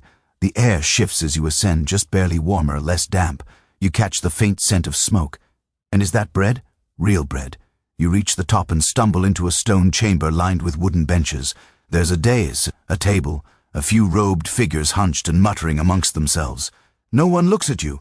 This is the trial. No. Jury. No defense. Just men with robes, a scribe with a quill, and a man at moment later. A wet-sounding cough cuts through the silence, followed by a sharp metallic clink, like someone yanking their chains against the wall. You know the sound too well by now. That tug of desperation, that last-ditch hope that maybe, just maybe, the rusted loop will give way. It won't. It never does. You press your cheek to the wall, hoping the cold will help calm the fever creeping up behind your eyes, the lice, the filth, the sleepless nights, the hunger. It's all coming together now, in a kind of toxic harmony. You feel like a soup that's been simmering too long, reduced to a thick, miserable paste of thoughts and smells and skin. You're losing yourself, and you can feel it. You whisper a name, your own, just to make sure you still remember it, and even that feels strange, foreign, like you're saying someone else's secret aloud. The person who had that name lived in a house, wore clean clothes, had teeth that didn't ache and hands that didn't tremble. That person is gone, and the guards, they've noticed. They always do. There's a change in their tone now when they walk past your cell. Less threatening, more amused. You catch snatches of conversation. Look at this one. One mutters, doesn't blink anymore. Another laughs. Won't be long now. You're the evening entertainment. A bit of human theater between rounds of ale and cards. Once, you caught one of them watching you too long through the bars. Not cruelly, just curiously, like he was trying to decide whether you were still a person or already something else. He didn't say anything, just stood there with a mug in, his hand in a slack-jaw expression, then moved on. You wanted to shout something, to remind him that you're not furniture, but you didn't. You couldn't, because somewhere deep down you weren't sure anymore. Now, if you want to understand medieval psychology, here's a fun little wrinkle. A lot of jailers believed they were doing God's work. Seriously, torture was mercy because it could purify the soul. Pain could lead to confession, and confession could lead to salvation. So, technically, every beating, every sleepless night, every disease-breeding rat was a favor. You weren't just being punished, you were being prepared for heaven. You wonder how many of them actually believed that, or if they just needed an excuse to be cruel. Because the cruelty isn't always loud. Sometimes it's casual. A bucket of water tossed just out of reach. A key jangled and then pocketed. A guard taking bets on how long it'll take you to start talking to yourself. Sometimes they don't even speak, they just laugh. And that laughter sounds like a promise you don't want cashed in. One night, was it last night? A younger guard came by. You remember because he smelled like clean linen, like soap. He didn't say anything, but he paused at your cell and looked at you. Not the way the others do. He didn't smirk. He didn't mock, just looked. His eyes were young, not hard yet. He crouched, and for a second you thought he might say something, but then an older guard shouted from the corridor, and the moment passed. He stood and left without a word. You think about him more than you should, because down here mercy is rarer than food. And here's another strange fact. Some prisoners developed full-on relationships with their guards. Stockholm Syndrome before Stockholm had a name. Not because the guards were kind, but because they were the only people left. Even cruelty can feel like connection when you're drowning in silence. You shift on the straw again, wincing as your hip bone presses into the floor. The skin there is rubbed raw now, almost blistered. You don't know what's worse, moving or staying still. Movement hurts, stillness itches. Your body is no longer a home, it's a prison within a prison. And still the guards laugh. You hear it again now, closer this time. Two voices talking low. Then one bursts into chuckles. Remember the noble we had down here last year? One says cried when we took his shoes. The other snorts, cried when we took his name. They both laugh. And in that moment you realize something. That's what's happening to you, not just the body breaking down, not just the hunger or the cold or the rats. They're taking your name, yourself. That part of you that knew who you were, what you valued, what made you you. They're not even trying that hard, just leaving you here and letting the dungeon do the work. You suddenly feel an overwhelming urge to speak. Not to scream, not to beg, just to talk, to hear yourself, to say something out loud that matters. So you whisper the first thing that comes to your mind, a sentence, a story, a joke, but your voice cracks. Nothing comes out. You try again, still nothing. So you close your eyes, and for the first time since you arrived, you picture yourself from the outside, a shape curled in the corner of a cell, clothes tattered, lips dry, eyes sunken, and for a moment you don't even recognize the person you see. And from the corridor comes another burst of laughter. But this time you're not sure if it's theirs or yours. It starts with footsteps, slow, heavy, dragging, like something reluctant is being pulled toward its doom. You've learned to tell the difference between pacing guards and real movement. This one's purposeful. It has that quiet tension behind it, like air just before a lightning strike. You sit up, or at least you try. Your spine protests, stiff from too many hours curled on a stone floor. But curiosity outranks comfort now. Chains rattle. You hear them clinking and scraping behind the approaching steps, as if someone's being escorted. Not quickly, not in a rush, like time is irrelevant. Whoever this is, they're not being marched. They're being led. Then the murmuring starts. Low voices, reverent almost. You catch a few words. Ready the table. He's due. Steward's orders. You feel it before you see it. The shift in atmosphere, like the dungeon itself is preparing. The air thickens. The usual background moans and coughs fade into silence. Even the rats retreat to their corners. It's like the whole place holds its breath. The man passes your cell. He's hooded, flanked by 2 guards. His hands are chained in front of him, and his face is hidden, bowed low. You glimpse fingers long, trembling, smeared with something dark that might be blood or ink. His robe is stained, torn in places. You wonder if he's a monk or once was. You're about to turn away when he looks at you. His eyes find yours through the bars just for a second, a blink. But there's something in them that roots you to the floor. Not fear, not even pain, just resignation. Like he's already left his body behind and the shell's just finishing the trip. Then he's gone. Dragged farther down toward a part of the dungeon you haven't seen, haven't heard. Not until now. The door groans open. You don't see it, but you hear it. Thick hinges, rusted, heavy. Beyond it, a different kind of darkness. The kind that smells of scorched metal and old secrets. Then the screams begin. Not the kind you've heard before. Not instinctual sudden wails of someone in pain. These are calculated, stretched, built for duration. You feel each one like a ripple in your gut, like your own body is remembering pains it hasn't experienced yet. There's rhythm to it. Groan, sob, shriek, silence, repeat. The other prisoners hear it too. You feel them stir. Some turn away, some whimper. One further down starts reciting a prayer barely audible, each line trembling more than the last. Sanctangeli defender Norsen Pelio. You don't know the Latin well, but the cadence is familiar. Protection against evil, against devils. You almost join in. Almost.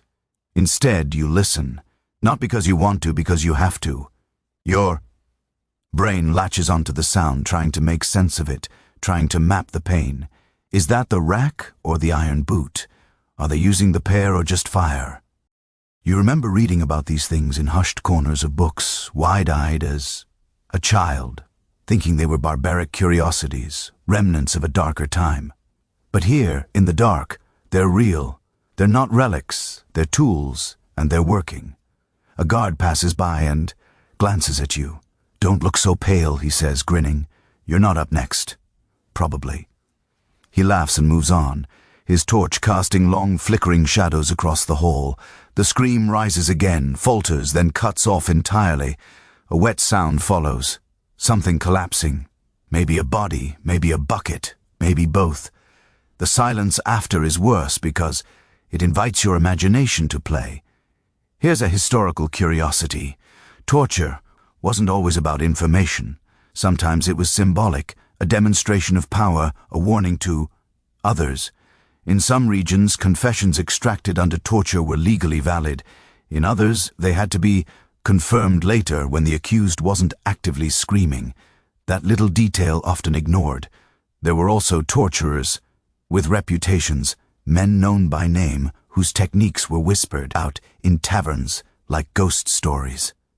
One famous executioner reportedly said, "It is not the breaking of the body, but the bending of the soul that is our true craft." Charming, your thoughts spiral. What would you say to make it stop? What truth would you invent just to be carried back to your cell instead of dragged deeper into that corridor of screams? You try to steel yourself. "I'd say anything," you whisper. Anything. From the next cell, the old man groans softly. We all do. You crawl to the bars, your voice suddenly dry and brittle. "What do they do down there?" He doesn't answer right away. You hear him shift. Then they peel you down to the truth. You blink. What truth? The one they already decided. You sit back. That makes too much sense. This place isn't about discovery. It's about confirmation. You're not innocent or guilty. You're just waiting for the paperwork to catch up with your punishment. Somewhere above you a bell tolls once, low, measured. You didn't even know there was a bell. You wonder if that means someone has died, or if it means someone's turn is over, or maybe it's just dinner.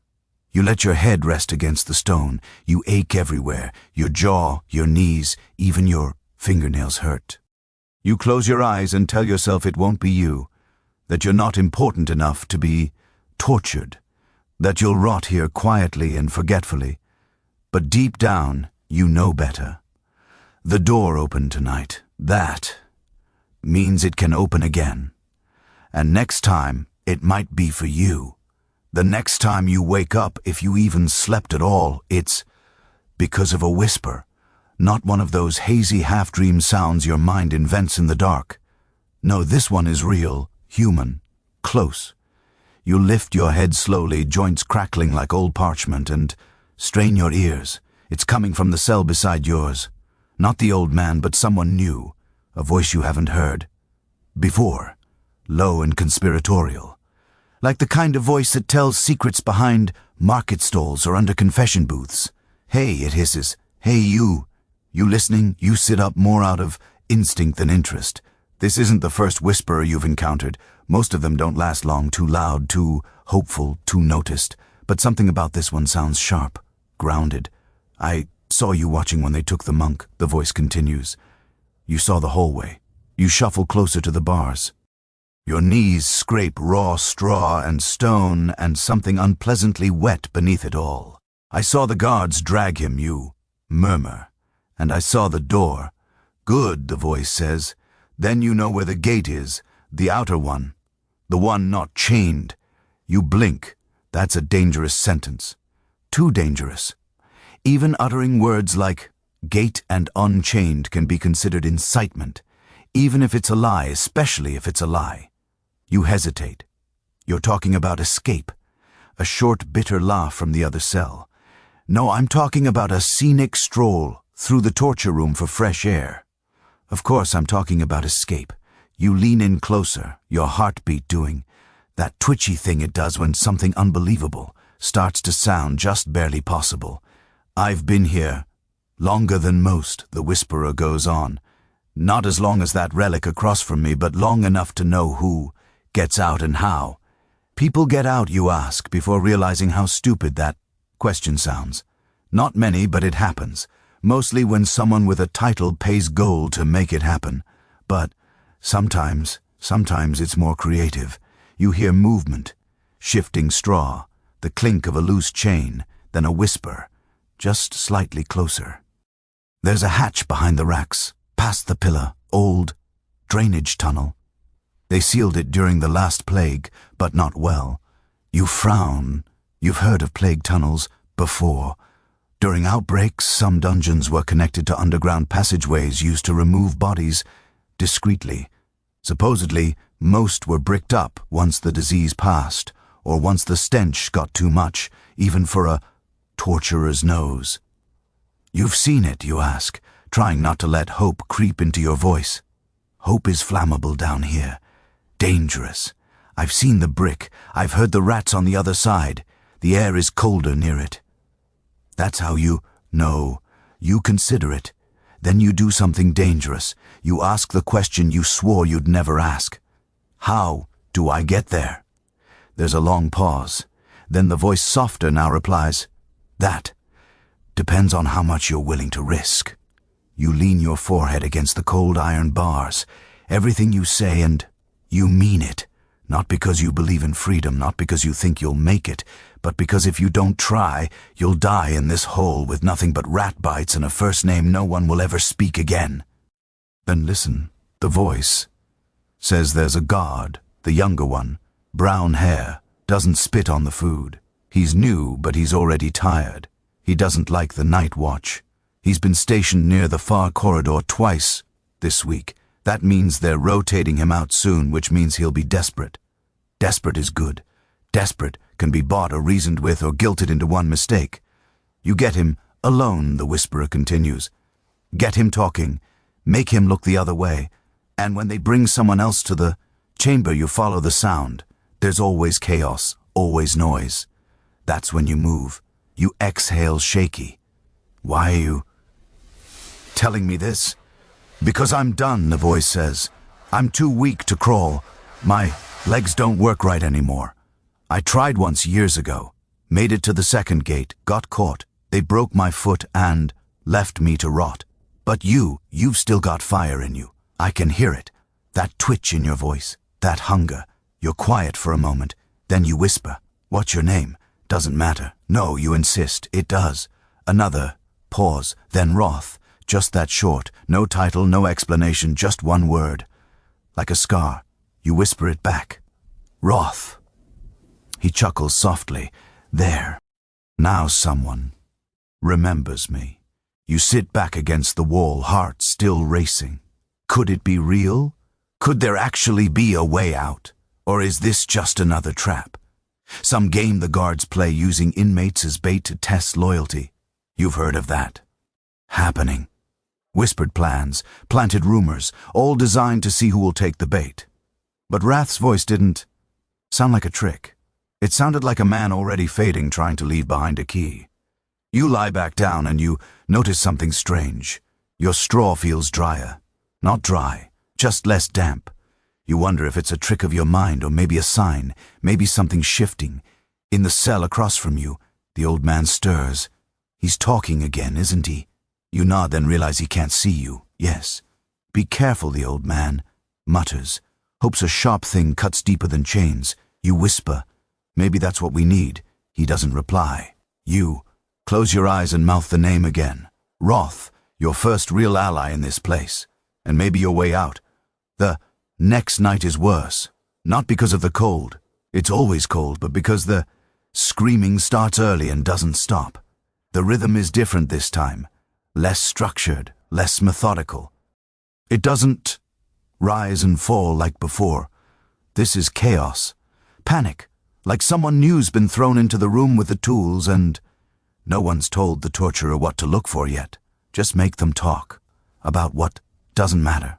Screaming's the point. You listen to it with your eyes closed, forehead pressed to the wall, and try to think about anything else. The whisper from Wrath is still lodged in your brain like a glowing coal burning slow and steady. A hatch, a tunnel, a guard. It all sounds insane. And yet, what else do you have? Silence is rotting you from the inside and your skin is blistered from nights of contact with wet straw and your own fever sweat. There's no dignity left, no sense of self beyond what you can still remember before they pulled you into this place. If you don't hold on to something soon, you'll join the others. The ones who hum lullabies in the dark. The ones who laugh for no one. Sometime after the screaming fades, either because the person passed out or died or finally confessed whatever they were supposed to, you hear movement again. Not guards this time, just your neighbors. A coughing fit from the cell, down the hall, the wet sputtering kind. Someone moans and whimpers like a dog in a dream. And from the direction of Wrath's voice, you hear scraping. Soft, repetitive. Wrath, you whisper. The scraping stops. Still here, he replies. Barely. What was that sound? He chuckles, the noise papery and dry. I was drawing you a map. A map? I told you. I've seen the brickwork. I felt the mortar with my fingers. I'm carving it from memory into my wall. You can copy it. Scratch it into your skin if you have to. That way, when the time comes, you'll know exactly where to go. You nod. Again, that reflexive movement, and then catch yourself and speak. What if the hatch is sealed? Then you dig, or you wait, or you die in the right direction. At least he coughs long and roar. Better than waiting here for your ribs to break on their own. You want to ask what that means, but you don't. The next time you hear boots in the corridor, you're already alert. You've been listening for them. The soft shuffle followed by a pause, then a second step heavier, then the drag of something, armor maybe, or a blade too big to carry easily. But this time, it's a different cadence. You recognize it quicker, younger. It's him, the young guard. You shuffle forward, position yourself where the torchlight from his lantern might catch your face, and wait. You hear the key ring jingle, the lantern creak. Then he stops near your cell. He doesn't speak. You don't either. You just meet his eyes. They're as tired as yours, but clearer. He hasn't been here long enough to go numb yet. You can see it, the discomfort, the way his gaze flicks toward the far hallway where the scream chamber waits, then back to you. He doesn't say anything, but something shifts. He leaves. You don't know if that was good or bad. Later, Wrath speaks again. That's him, right? The one with the quiet boots. Yes. Talk to him next time. Ask him something small, not about escape, something normal. Normal? You echo, like it's not hell here. Like, you're still a person. You lie back, repeating the words in your head like you're still a person. The old man, across from you, chuckles. God help us all. The hours stretch again. You try to measure time by your hunger. It comes and goes like the tide now. Sometimes you're dizzy from it. Other times your body forgets it needs food at all. When the meal arrives, it's a crust that could double as a weapon. You chew it, slowly, savoring the mold, pretending it's cheese. The rats are back too. You don't flinch anymore when they crawl near. One even settles beside your foot. You name him Thomas. That night, the laughter returns. The man down the corridor, the one who never stops. His laugh has evolved. It has rhythm now. He claps softly while he laughs like a drunk noble at a minstrel show. Then he begins to sing nonsense words, half Latin, half gibberish. Alierum tum. It's both haunting and ridiculous. You almost laugh. Then you hear the guards muttering. They're annoyed. They don't like when someone breaks the dungeon script. Laughing is fine, screaming is encouraged, but singing, that's defiance. That's trying to make something out of the dark. Moments later, you hear the cell door down the hall open. The singing stops. You never hear that voice again. Even Wrath is silent for a long time. Eventually, you whisper into the wall. Are you still with me? A slow exhale. I am. You have come close? You ask into making it out. A pause. Yes, once I saw the moon. You sit up straighter. You saw it through the bars of a vent shaft.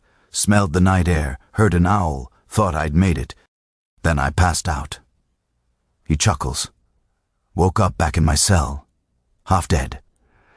But for a moment, I remembered what air felt like when it wasn't shared by 50 desperate men. You don't speak for a while. You just let that image hang in the air. The moon, an owl, real air. Then you whisper, maybe I'll see it too. You better, Roth replies. Someone should. A few hours later, or maybe a full day, you hear footsteps again. Same pace, same boots. The young guard, you don't move this time. Don't rush to the bars. You sit calmly and wait. He pauses outside your cell as if deciding whether to stop or keep moving. He stops. You glance up, eyes heavy-lidded. What time is it? He blinks. You've caught him off guard. Late, he mutters. You nod as if that's all you needed. Feels late. A pause, then quietly he says, "They took another. One today. Didn't scream much," you reply, and he shakes his head. Didn't have the energy. Then he moves on. You sit in the dark, pulse steady. That was the first step. You're still a person, at least for now. At some point your clothes become the enemy. You can't say when exactly, but it sneaks up on you, like everything else in this place. First, it's a stitch in the collar that starts rubbing raw against your neck. Then, a seam that digs into your waist when you lie too long on your side. Then, slowly, the entire outfit becomes a living thing, itching, chafing, damp in all the wrong places, and always clinging like a second skin soaked in swamp water. You try to adjust it gently, at first. Pull the sleeves away from your wrists, lift the hem of your tunic so it doesn't press into your thighs, but it's no use. The cloth is saturated now with sweat, grime, blood maybe, and something worse.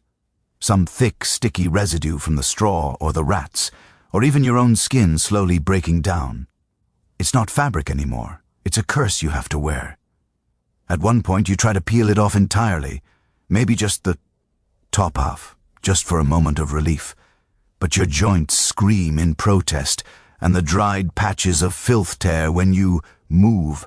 It's like trying to take off a bandage that's fused with your skin. You stop before you do real damage. And still, the itching continues. Your scalp is a battlefield now. You've scratched so much you're certain you've drawn blood. Your nails come back red sometimes. Not enough to panic, but enough to notice. There's a crust behind your ears, and you feel the bumps on your shoulders and spine. Bites, you think. From what? You don't want to know. Lights are a given. You can practically feel them setting up camp in your hair, throwing little banquets, inviting friends. But there's something else too. Fleas. Mites. You caught one, crawling across your forearm the other day. Pale, translucent, fast. You flicked it off instinctively, then realized you just participated in the dungeon's most popular sport, self-inspection, followed by existential dread. You finally understand why medieval prisoners were sometimes referred to as walking corpses. It's not the palar or the weight loss. It's the feeling of being inhabited, like you've become a place instead of a person. A breeding ground for vermin, a warm pocket of blood and moisture that other things want to live in. And you know, what's worse, your body's adapting. It's not fighting anymore. You're not shivering as much. You're not flinching when the rats crawl over your foot. Your stomach only growls every few hours now. You're evolving into something else, not better, just adjusted. You glance down at your tunic and realize it's no longer brown or gray or whatever it used to be. Now it's blotched, yellow-green in places, blackened near the hem, dark red around the wrists. The edges are fraying, the threads have gone loose and stringy. You could pull a handful off and make rope. You think about doing it, maybe you will. In a twisted way, your clothing has become your journal. Every stain, every tear, every crusted-over patch of blood tells part of the story. That was the first night. That's when the coughing started. That dark ring near your ribs. That's where you curled up after hearing the boy down the hall beg for his life. No one listened. And yes, you started talking to yourself. Not constantly, just occasionally. A whisper here and there, a quiet comment about the way the stone wall glows in the torchlight, an observation about how your skin has started to feel waxy. You tell yourself it's a coping mechanism. You're keeping the words flowing. It's healthy, probably. Roth hears you once and says, "That's good, talk it out." That's what keeps you real. The old man across the hall disagrees. Talking's how they hear you. That's how they pick who's next. They're both right. You talk when you need to. Remember, you're human. You shut up when you hear the boots. And when the boots come tonight, they come in twos, always. A bad sign. You hear them stop 3 cells down. A voice barks in order, sharp and tired. No more delays. Pull, him, chains rattle. Someone groans. A young voice. Not a child, but not a man either. The kind of voice that still sounds surprised when it hurts. They drag him past your cell, and you make the mistake of looking. He's got a blindfold on, but his mouth is open, panting like an animal caught in a snare. His knees don't work. One guard carries his weight while the other keeps a grip on the manacles. He doesn't scream, not yet, but you know he will. You turn away and scratch at your collar until your nail catches on something hard, a scab. You didn't even feel it form. That's how numb you are now. Here's a grim historical tidbit. Prisoners who stayed in dungeons long enough were often called blessedly quiet in court records. It meant they no longer cried out, no longer argued. They stood in silence when brought before their accusers, their minds already stripped bare. Some viewed it as divine acceptance. Others just called it brain rot. You're getting there, but Roth's map keeps you anchored. You spend hours tracing imaginary lines with your finger on the stone floor, trying to recreate his directions from memory.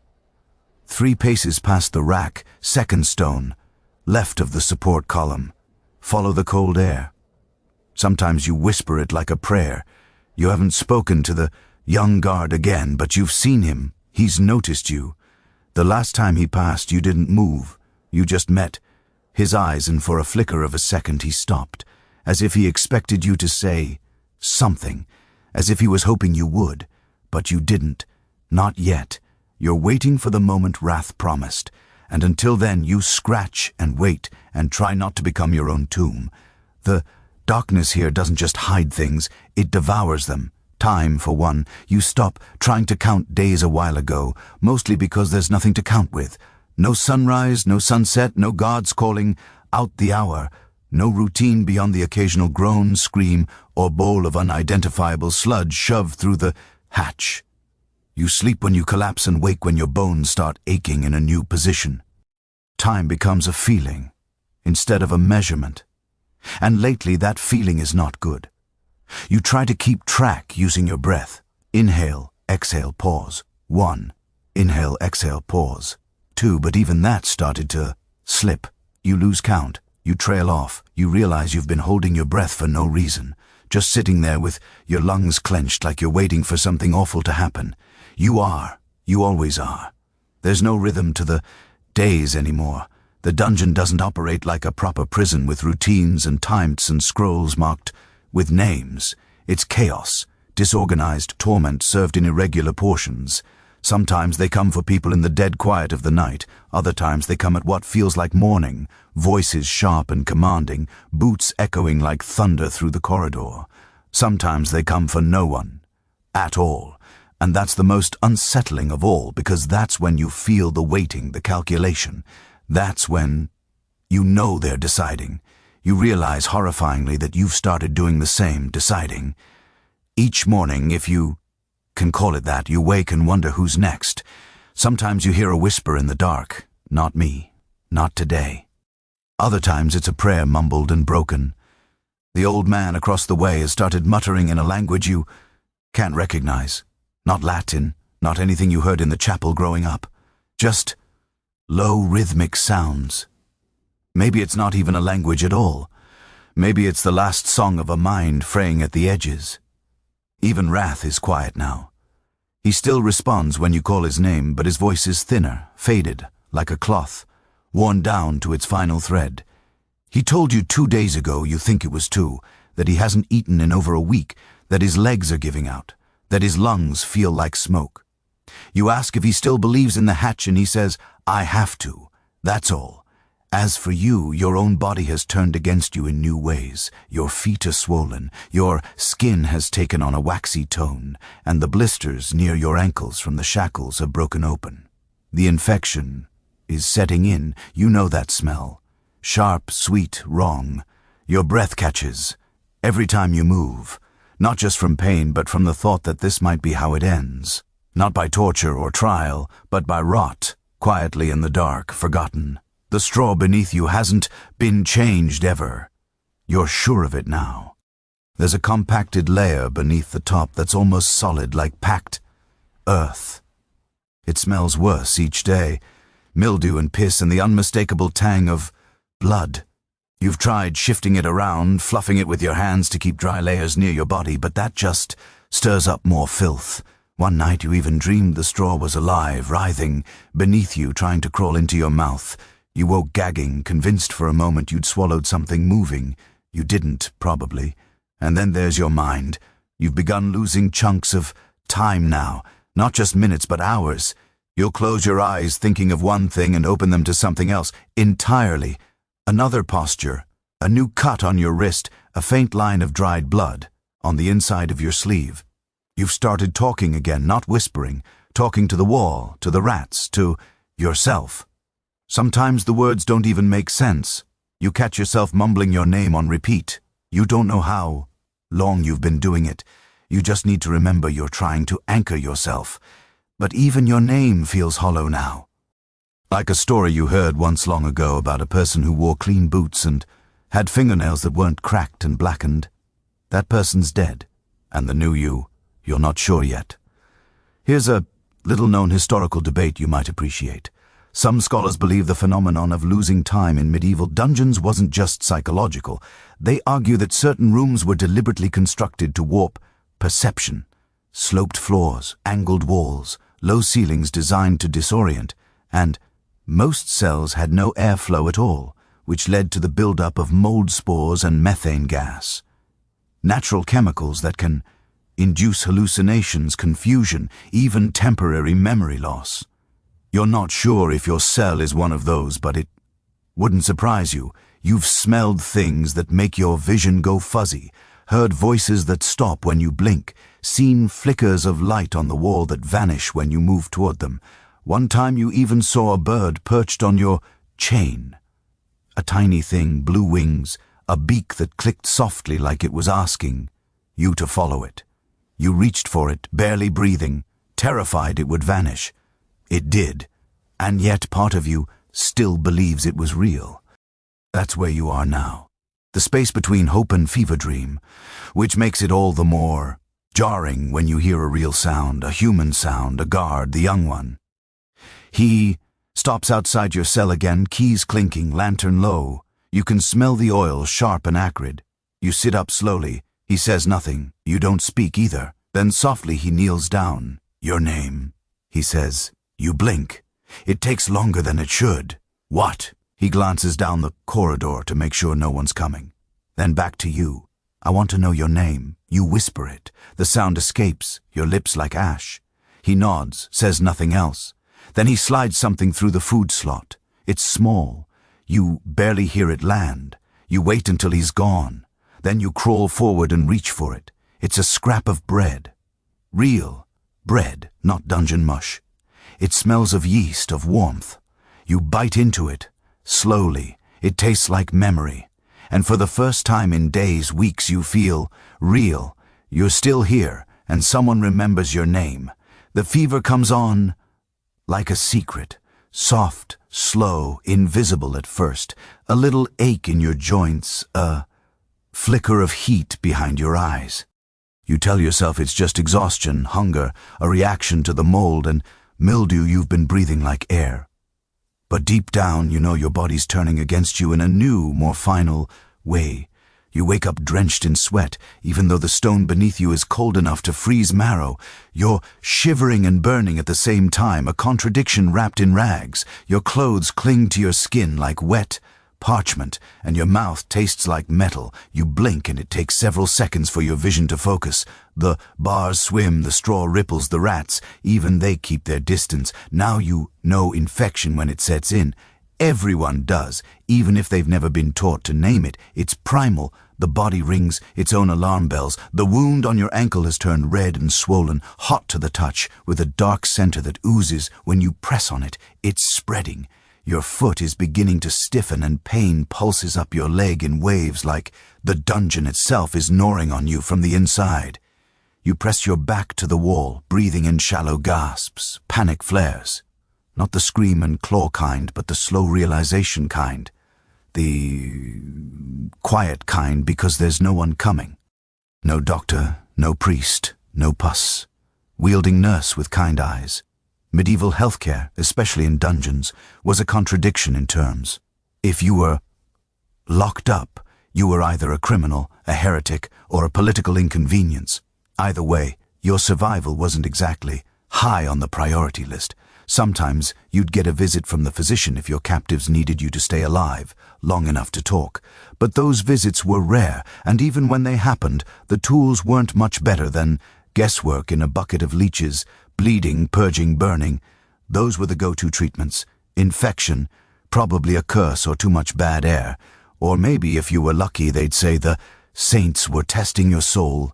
Wrath hears your breathing before you even say anything. You're sick, he says. You try to argue to say no out loud, but your voice is gone, thick, cracked. It comes out as a cough instead, wet, and the head of the table wearing a heavy chain around his neck that probably weighs more than you do now, the steward. He doesn't stand when you're dragged in. He just waves vaguely at a stool in the center of the room. The guard forces you down onto it. No one offers water. No one offers a blanket. You shake as you sit there, sweat sliding down your spine, chills twitching under your skin. Name. One of the roadmen says, "You give it full name," he says sharply. "You do?" He writes something. Then another man speaks. "You're charged with sedition, blasphemy, and disrespect toward the crown and church. That's news to you. What did I say? You manage." The man squints at the parchment. It does not say. You want to laugh. You do laugh, actually, just a weak little huff through cracked lips. Do you deny the charges? You shake your head, not as a no, but as in disbelief. "I can't deny what I never did." One of them glances at the steward, who lifts a brow. "Do you admit to them?" You look him dead in the eye. "Do you know what I'm accused of?" A pause, then the steward chuckles. Not with mirth. It's a tired sound, like this is all a show and he's just playing his part. Then the priest appears, the same one from before. He steps into the room quietly, robes pristine, face unreadable. He moves to the steward's side and whispers something in his ear. They confer for a moment. The room is dead quiet, except for the scratching of the scrib's quill. Then the steward speaks again. "You are not to be executed, yet your heart skips. Hope or something worse. You are to be returned to your cell until further clarification can be made." You blink. Clarification. The priest smiles. "Your soul may yet be useful." And just like that, they wave you off. No evidence, no witnesses, no decision, just delay. You're dragged back down the corridor.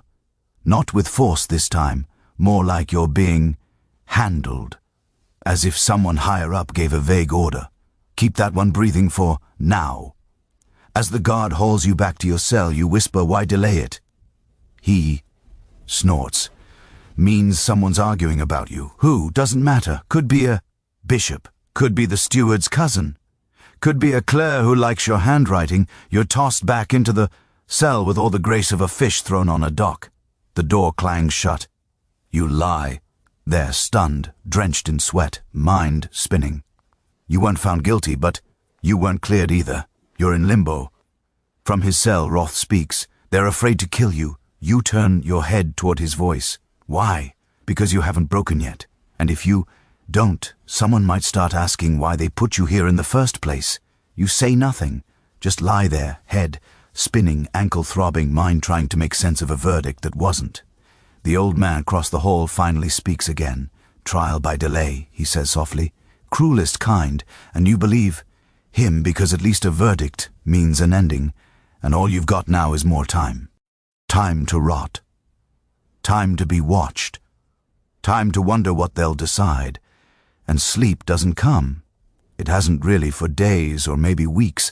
Whatever fragments of unconsciousness you've drifted into lately haven't felt like rest. They felt like drowning. When you do pass out, it's from exhaustion, not surrender. And every time you wake, your body feels more foreign, more like a place and less like a person. It's too cold to sleep now. Anyway, the kind of cold that isn't sharp but deep, slow, creeping, ancient. A cold that doesn't want to bite you but to live inside you. You curl tighter beneath the straw or what's left of it. It's damp again. Your fever keeps drying you out, and then the wet stone soaks you all over again like a horrible cycle of misery and mildew. The crust around your ankle is darkened. You haven't unwrapped the cloth in 2 days. You don't want to see what's underneath. You already feel it. Every throb is like a drumbeat inside your bones, muffled only slightly by the numbness that's crept up past your calf. Now that might be a blessing. You try to keep your mind focused, but it's drifting more often. You catch yourself whispering things without knowing it. A recipe your mother taught you once. A prayer you barely remember. The name of a dog you haven't seen in a decade. The dungeon scrapes memory from you like old wax from a candlestick. Slowly, with effort, until there's nothing left but flickers. It's dark, of course, always dark, but tonight it feels thicker, like the torch outside your cell is burned out and no one's bothered to replace it. Or maybe they have. Maybe the hallway is still lit. You just can't see it anymore. Your vision's been playing tricks lately. There's a permanent shimmer around the edges like the air is made of smoke. You squint and blink and rub your eyes, but it never goes away. You think about Wrath. He hasn't spoken in hours, maybe more. Maybe he's asleep. Or maybe he's passed into whatever halfway place people go before they leave entirely. You whisper his name. Once. Wrath. But there's no reply. You feel something clutch at your chest that you don't have the strength to name, and then you start to hallucinate. Not the full-body screaming kind, just flickers at the edge of your mind.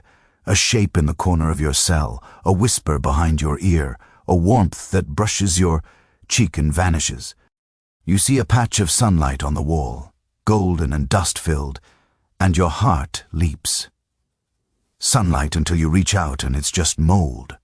That's when the fire starts. Not real fire, but the idea of it. Your brain, desperate for warmth, conjures it from memory. You see it in your mind. A crackling hearth, orange light dancing, across a wooden ceiling, the smell of burning pine. You even hear it, the snap and hiss of sap, the low murmur of conversation beside it. It's not real. You know it's not real, and still you lean toward it. You press your hands to the cold stone wall, imagining it radiating heat, but it's not heat, it's just the fever. The room begins to spin, gently like a ship rocked by distant waves. You lie back and close your eyes, trying not to vomit or scream or cry. Here's something eerie you once read in a forgotten book. Extreme cold can cause hallucinations of warmth. It's a final trick of the nervous system. As the body begins to shut down, it stops recognizing danger. The skin starts to burn in reverse. People feel hot and start tearing off their clothes in snowstorms. They dig into ice thinking it's blankets. They smile right before they die. You wonder if that's what this is. You don't want to die smiling. You sit up again, shaking, and force your hands to your face. You slap yourself, once lightly, then harder. You whisper your name again. Again, you're still here, you're still real. The words sound ridiculous, hollow, but you keep saying them, and then sound from the corridor, footsteps, not guard boots, not armored, lighter, quicker. You scramble to your knees, pressing your face to the bars. Your eyes are useless, but your ears sharpen. A faint creak, a soft voice, then the unmistakable click of a latch. A cell door opens, then another. Then silence. Your heart hammers. It's happening. It's happening. Wrath's warning echo in your mind. When they come for someone else, that's your window. You whisper across the darkness, Wrath. Still nothing. You try the chain. Again. It's bolted to the wall, same as always. But the pin near the floor, you remember what Wrath said.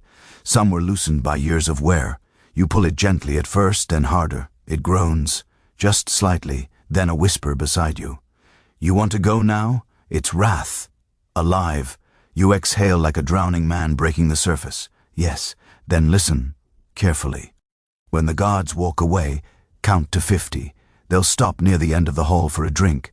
That's your window. You crawl. You follow the left wall. You'll find the old support beam. Feel for the loose stone. Behind it is the hatch. You nod, eyes brimming. Will you come? I can't crawl anymore, he says, flatly. You want to argue, to beg him to try, but you hear it in his voice. He's already let go. What he's giving you is the only thing he has left. 50 seconds. You hear the guards talking now, laughing, actually. Someone groans in pain. farther down, not near you, not yet. You count. 1, 2, 3. The chain cacks louder now as you pull it, bracing your weight against the wall. 25, 30. It's moving. 40. You bite your tongue to keep from cheering. You can't feel your foot, but your arms still work. That'll have to be enough. 45, 50. Go. You drop flat and slide through the filth, face against stone, teeth clenched. It smells like centuries of waste. You gag but don't stop. You crawl like a snake, dragging yourself toward the left wall, fingers fumbling across wet stone and moss. You count each crack, each notch, until you feel it, the beam. Your hand finds the edge of the brick. It shifts under your fingers. Behind you, footsteps again. You freeze, then Wrath's voice loud for the first time. Hey, you bastards, over here, over here. You want to scream no, but you know what he's doing. The guards rush past your corridor. They don't see you. They see him and they take him. You hold your breath until the hallway falls silent again. Then you pull and the hatch opens just enough. Cold air rushes up from the dark below. Not damp, fresh. You stare into it and drop through. You land hard, shoulder first into what feels like mud. Wet, cold, and shockingly deep. It sucks at your limbs as you sink slightly, arms flailing just enough to catch a low, curved wall on one side. It's pitch black down here, darker than the cell, darker than anything you've ever known. Not even your hand in front of your face makes a silhouette. You could be in a cave or a coffin, and for a brief, terrible moment, you wonder if you've just dropped into your own grave. Then the smell hits. It's worse than the dungeon, thicker, older. You've become familiar with rot, stale urine, sour sweat, blood. But this is something ancient, earthy, fetid, cloying, like time itself has been fermenting. This isn't just filth. This is forgotten filth. You gag instantly, hand over your mouth and nearly lose the stale bread you swallowed earlier. Whatever you're crawling through has been here for centuries. It's not sewage. It's not mud. It's both and more. You try to breathe through your nose, which is a mistake, then try not to breathe at all. Your arms push you upright as best they can, and your hands scrape across stones slicked with slime. You orient yourself, face pressed against what you hope is a wall, then start moving. The tunnel is narrow, lower than you expected. You can't crawl on hands and knees. It's more of a slither, a low wriggle. Elbows bent, shoulders hunched, chin tucked. Every move scrapes something. Your ribs against stone, your knees against bone. You think it's bone. You don't stop to check. There's no room to turn around anyway. You move forward inch by inch, the cold air cutting through your fever like a blade. And in a twisted way, it feels good, like your body racked with infection and delusion is being dipped into something clean. Not because it is clean, but because it's not the dungeon. You're below the bottom now, beneath even the rot. The air is different down here. Stagnant, yes, but less human. No voices, no moaning, no laughter. The only sound is your breathing, ragged and sharp, and the rhythmic slosh of whatever clings to the floor. Occasionally something splashes nearby. You freeze every time. Rats probably, or something larger. The thought comes uninvited and you shove it down. You remember Wrath's voice, follow the cold, stay left. So you do. There's a wall to your left, rough, wet. You keep one hand on it at all times, even when the tunnel widens briefly and you're tempted to explore the center. That's how you'd get lost. You've read stories, well, heard them. People dropped into catacombs, chased into plague tunnels, never seen again. Years later, their bones are found curled around their knees like they died crying. You won't be one of those. You keep crawling. Eventually, the space changes again. The ceiling lifts just enough for you to straighten your back, almost sit. You pause there, breathing shallowly, listening. The silence is total heavy. You strain your ears so hard you think you can hear your own heartbeat echoing back at you. Then you feel it, a breeze, tiny but real. It brushes past your cheek, cool and dry, and you freeze. You shift toward it, pressing your face into the dark, eyes wide despite their uselessness. Air, that means exit. Maybe not soon, but somewhere. You start crawling faster or trying to. Every movement now is pain. Your ankle has completely stopped responding. You're dragging your leg behind you like a sack. Your shoulder is screaming from the fall. You're not bleeding yet, but the skin is raw, split in places. You have no idea what time it is, no idea how long you've been underground. Could be minutes, could be an hour, could be days for all your body understands. Then your hand brushes something on the wall, a carving. You freeze, fingertips moving over the stone. It's not natural. You recognize the texture, etched lines. Someone scratched into this wall long ago. Not just random marks, letters. You can't see them, but you feel them. A VE just like the mark in your cell. You swallow. Is it the same prisoner? Did they come this way too? Did they escape? Or is this where their story ended? You whisper it under your breath. A greeting or a plea. You keep moving. You find another etching 10 feet later. A sun crude but clear rays and all. Then another, even farther on, a ship sailing west, always west. These aren't random, they're trail markers. Someone made it this far, someone wanted others to follow. But you're not alone. You keep following the carvings, dragging yourself like a ghost with a mission. You pass a collapsed wall at one point, bricks fallen inward, partially blocking the tunnel. You squeeze through a gap barely big enough for your ribs, your tunic snags and tears exposing skin to stone. You don't care. Eventually you reach a bend. The breeze grows stronger. You turn it and stop cold. There's a door, or what used to be one, a rotting wooden frame embedded into the stone. No hinges, no handle, just a space. Beyond it, blackness still, but different. You can feel the difference in your bones. The air smells clearer.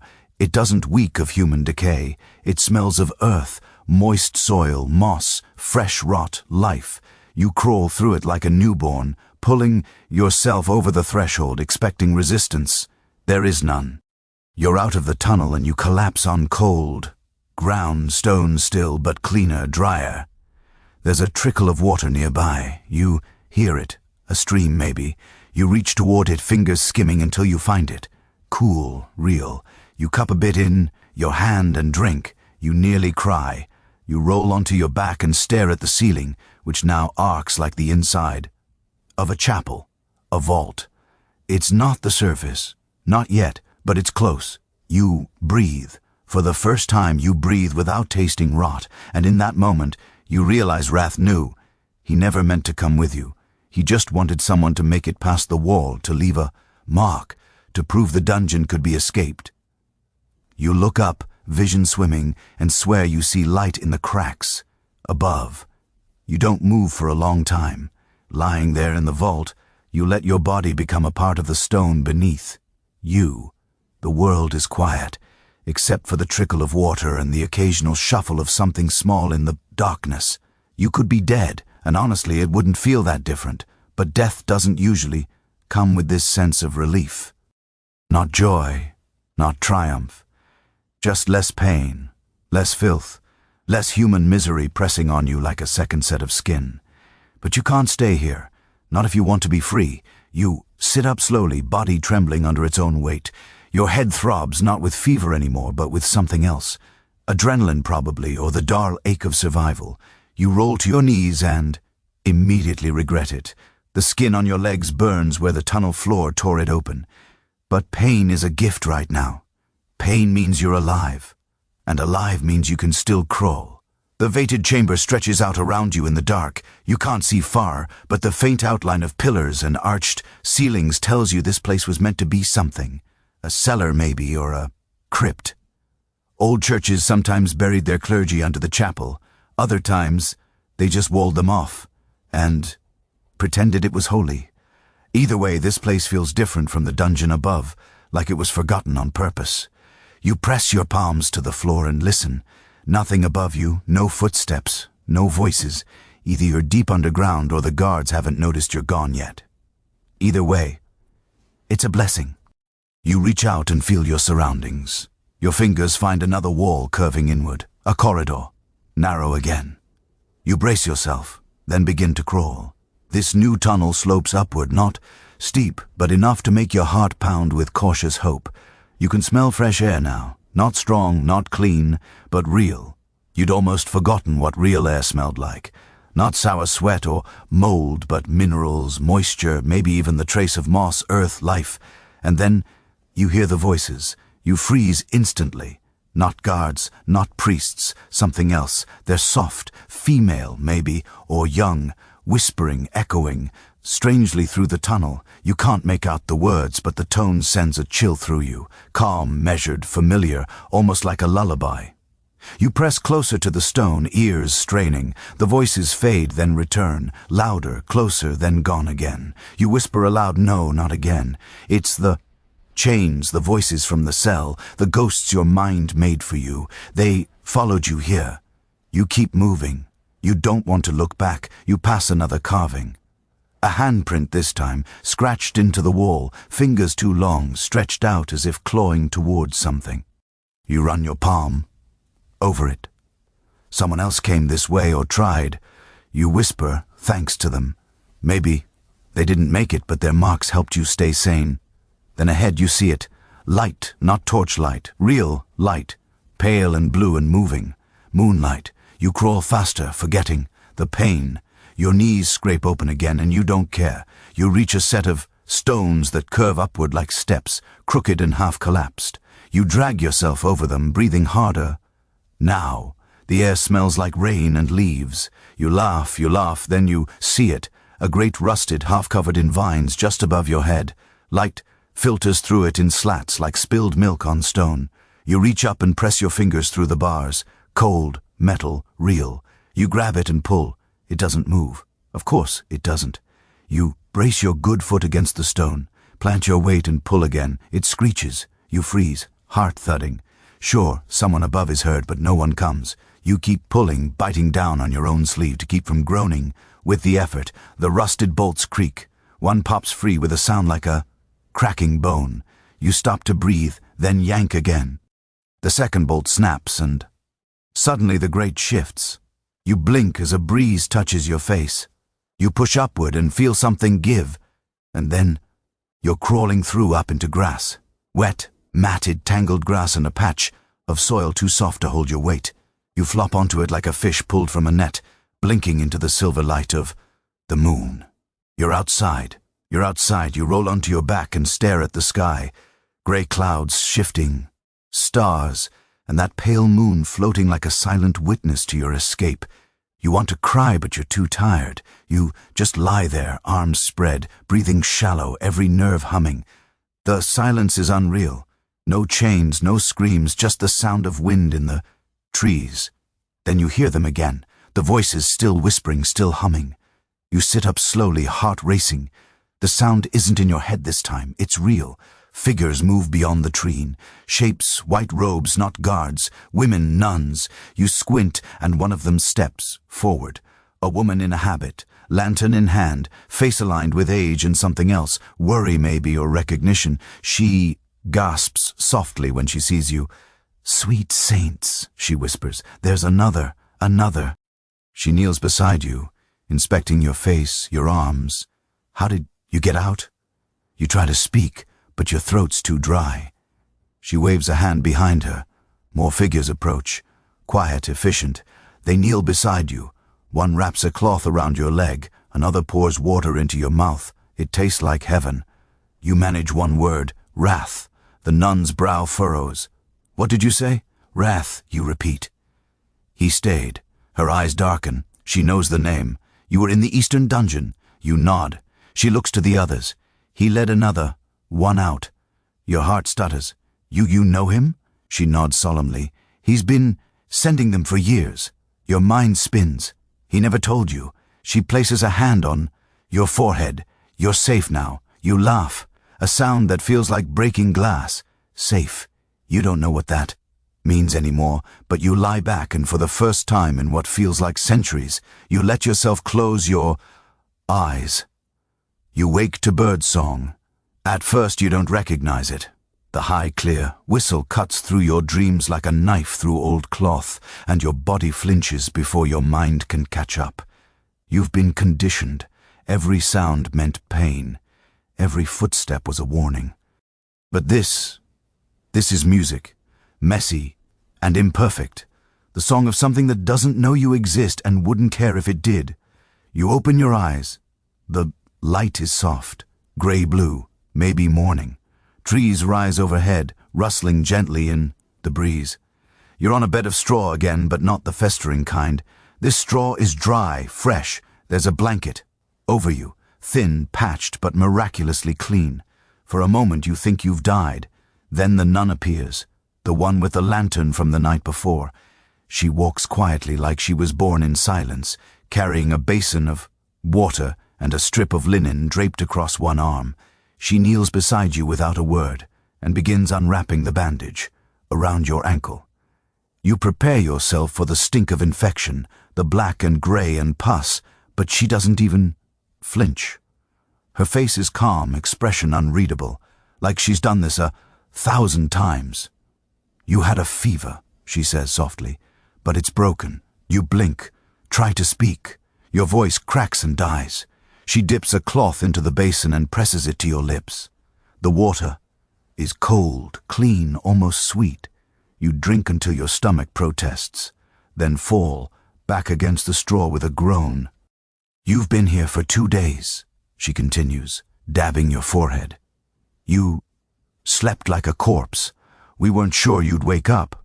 You whisper hoarsely, "Where is this place?" "A refuge," she says simply. "A place for the forgotten."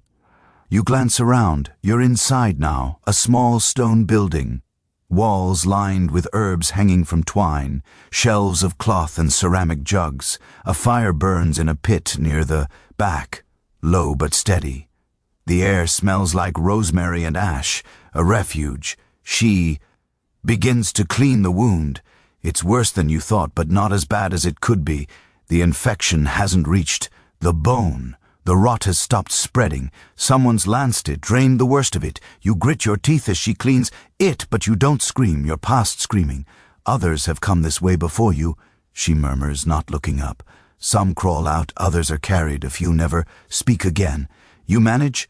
Wrath sent me. She pauses. Yes, we thought he was gone. It's been so long since the last one. He's still there, you whisper.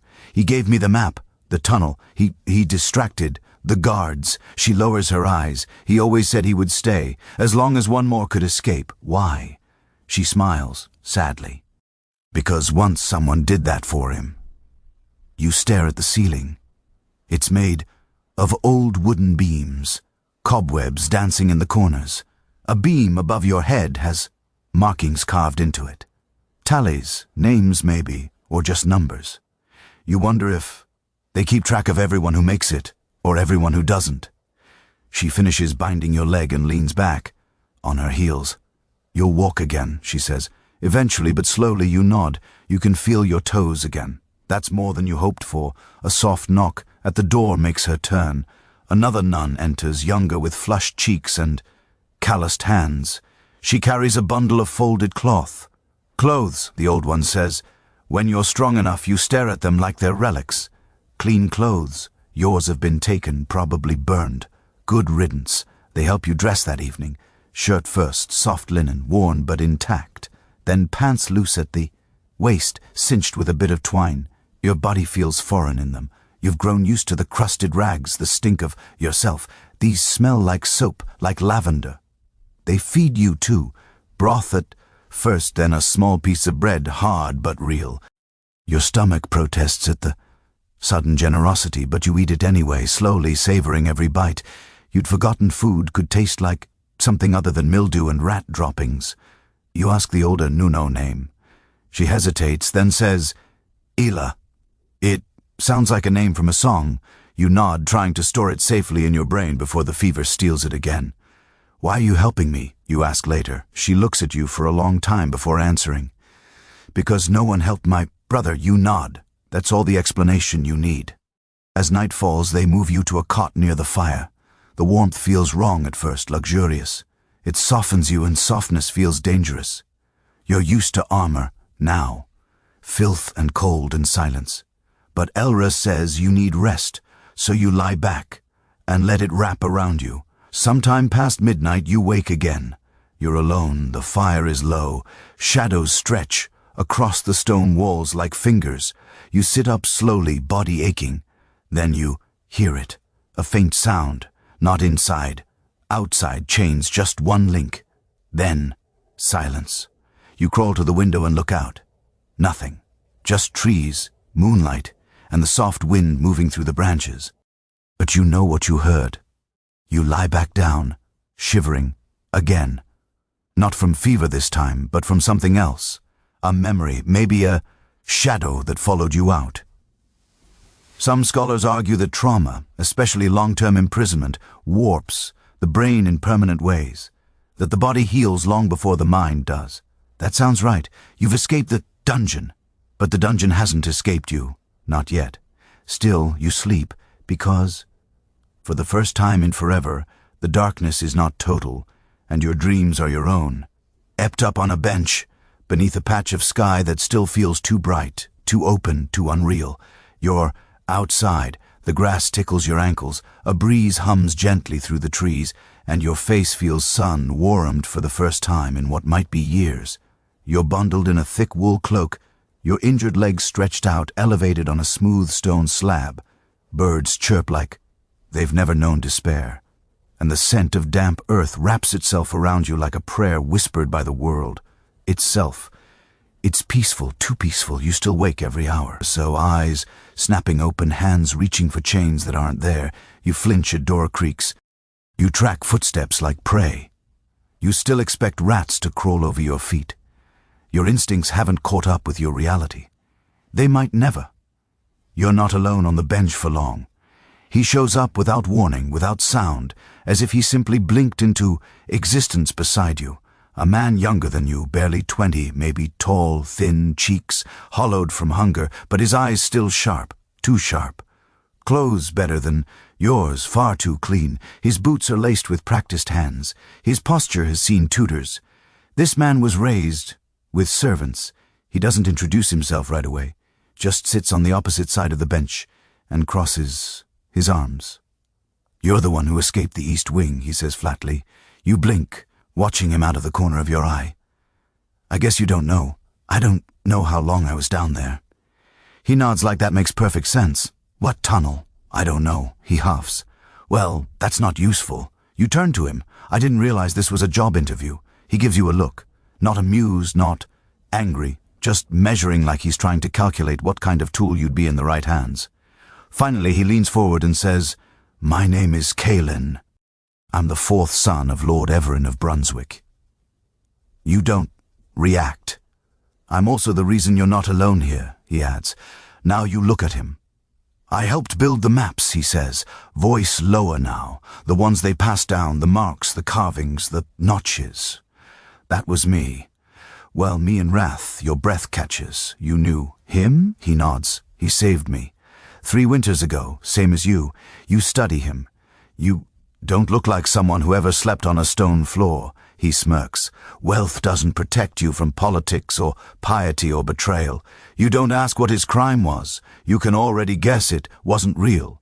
No one in that place seemed guilty of anything except being inconvenient. So, you say carefully, what now?" Caelan tilts his head toward the tree. "Now, you heal, you breathe, you eat, you remember how to be a person again. And then he shrugs. Then you choose. You frown. Choose what? Whether to disappear, he says, or get even. You stare at him. There's something underneath those words, something sharp and deliberate. Caelan stretches his legs and looks up at the sky. Some people go north, some to the coast, start over. New names, new lives. The sisters help. They've got ways. Friends in far places. And the others, they go back. You blink back, not to the dungeon. To the world, to the courts, to the halls, to the clusters. The ones with old grudges, quiet skills, a cause. You don't say anything. And he turns to you more serious now. The ones who survive. We're rare. We carry proof, witness, memory. People in power hate that. You glance down at your hands. The dirt is mostly gone, but your nails are still blackened. Your palms still raw. Your body remembers everything. "I didn't escape to start a war," you say. "Neither did I," Caelan replies. But when I was rotting in that hole, I made a promise. If I ever made it out, I'd make them remember my name. You let that sit in the air between you. I'm not saying you have to do anything now," he adds. "But when you're stronger, come find me." He stands brushing straw from his cloak. "You'll know where." Then he's gone. Just like that. You sit in silence for a long time after. The breeze lifts your cloak. The sun shifts slightly. A butterfly drifts past, clueless to all the weight on your shoulders. Later, Elra finds you sitting there. She smiles faintly. "So," she says, "you've met the noble." You nod. "He's not wrong," she adds. "Some do go back. I don't know what I want yet." She hands you a steaming mug, broth again, her way of keeping your insides from quitting completely. You sip, grateful. "You don't have to know," she says. "But remember, what happened to you wasn't fair. It wasn't right, and it wasn't your fault." You nod slowly, but something in you whispers back, "It wasn't only mine." That night, after the fire dies down and the others are asleep, you sneak outside just for a moment. You stand under the moon again, the same one that watched you crawl through the tunnel and stare up into its pale face. You whisper Wrath's name, and you swear silently that he didn't stay down there for nothing. The world is wide, corrupt, beautiful, and you're alive in it. You wake to bells, not dungeon bells. These are soft, clear, rhythmic. A call to prayer, maybe, or breakfast. You have no idea what time it is anymore, but the light through the high windows is golden, warm enough to glow across the stone floor like honey poured from a cup. The warmth hits your face as you sit up, and you don't recoil this time. You just breathe it in slow and full. Someone has left you clean water in a bowl. There's a strip of linen beside it, damp. You rinse your face gingerly. Your reflection in the bowl is fractured and rippling. But even through the distortion, you see a face you don't quite recognize. The grime is mostly gone now, but your eyes are sunken, lips chapped, skin stretched thin over hollowed cheeks. You touch your face and it feels like paper, but there's color returning to your lips. That's something. Elra appears in the doorway holding a bundle. "You're strong enough," she says. "They've asked for you." You stare at her. She smiles. "Not them, just the others, the ones who've come before you." You don't ask questions. You just nod. She helps you dress again. Simple clothes, clean. Your leg is bandaged, still stiff, but you can hobble now, leaning on a carved wooden crutch that someone left by the bench. She walks you across the compound, if you can call it that. It's more of a clearing ringed with trees and overgrown hedges. There's a stone chapel with no door, vines climbing its walls like old scars. Birds flit in and out of broken windows. The place looks like it's been abandoned by time and adopted by those the world didn't want. She leads you to a side chamber off the chapel. You hear voices. Inside, low, steady. It sounds like a gathering, but not the kind with wine and gossip. This is something different. Inside the room is round, a dozen or so. People sit in a circle, some young, some older, all with the same look in their eyes, worn, weary, watching. Kalen is there sitting slightly apart as if he's in the circle but not of it. He nods at you. You lower yourself slowly into the last empty seat. There's silence for a moment. Then a woman with a long scar down her neck speaks first. "Name?" She says if you remember it. You hesitate, then give it out loud. It sounds strange. In the air, like an old song being hummed again after years of silence. "Where were you?" she asks. "Eastern Wing, several." People nod. A few wince. "How long?" You shrug. "I don't know. Months, maybe a year." They nod again. That answer means something to them. "Did you make it alone?" You pause. "No. Someone helped. They know what you mean." The woman places a small stone on the floor in front of her, smooth and dark. For the ones who didn't, you do the same. You don't know where the stone came from. Maybe it was in your pocket. Maybe someone put it there. But you place it beside hers. And now there are two. Others do the same. Kalen doesn't. You suspect he's already laid his long ago. Then the stories begin. Not loud, not dramatic, just told. A man with a limp recounts how he faked madness until a guard stopped locking his cell. A girl barely older than 16 tells how she kept her brother alive by feeding him bits of rat she'd caught in her skirts. Another speaks of a guard who helped him, who risked everything and was hanged for it. No one interrupts. No one asks questions. When it's your turn, you hesitate. Then you speak. You tell them about the cell, about Wraith, about the carvings on the wall and the whispered maps. You talk about the cold, the infection, the hallucinations, the bird, the priest, the trial with no verdict, the hatch, the crawl through the dark. You talk about the light. You don't cry. But when you mention Wrath's name again, your voice cracks. The room is silent when you finish. Kaelin finally speaks. You made it to the Phantom trial. You nod. Not many do. That means you were close to disappearing. What is that place, you ask? Why was I even there? He leans forward. That dungeon, Eastern Wing, is where they send people they want erased. No trial, no record, just gone, quietly out of the way. Why not just kill them? Too loud, he says. Too final, too many questions. But if someone vanishes in the dark, well, that's just the will of God, isn't it?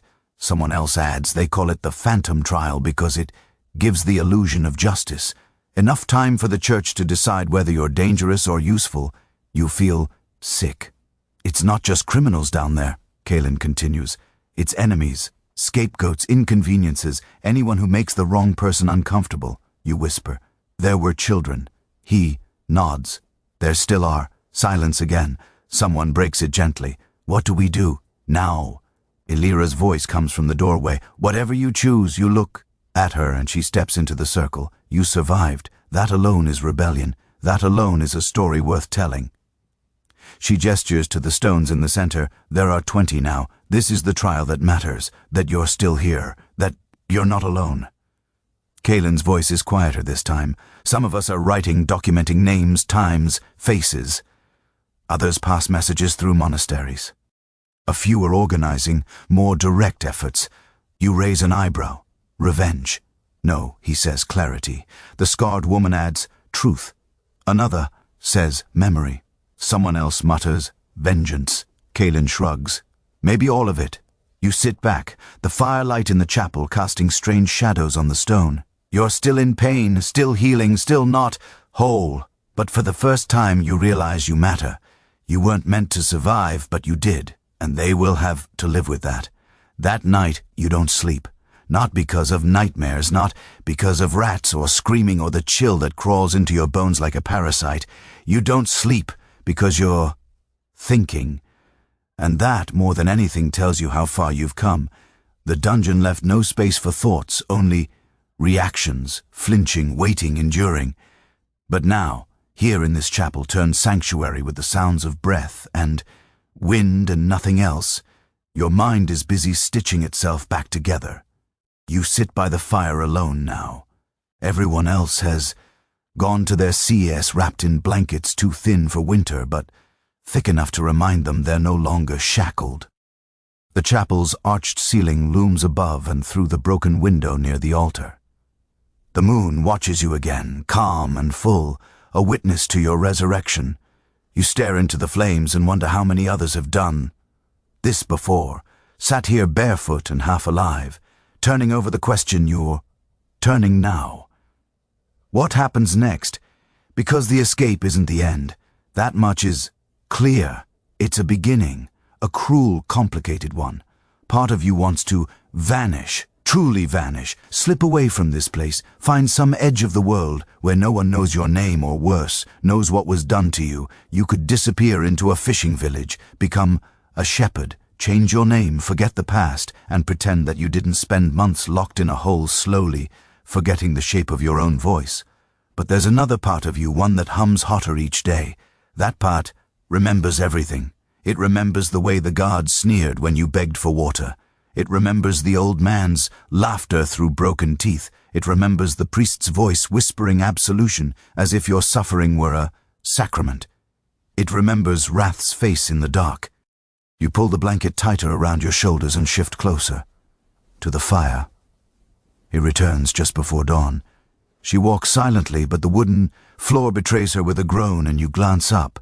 She doesn't apologize for the noise. She just moves to the hearth and warms her hands, not speaking. After a while, she sits beside you. You couldn't sleep. You shake your head. She nods. Most don't. You look at her. How long have you been here? 6 years, she says, eyes still on the fire. I left the church after they sent my brother into the dungeons for questioning a noble sermon. He never came back. I found this place searching for answers. Never left. She turns to you.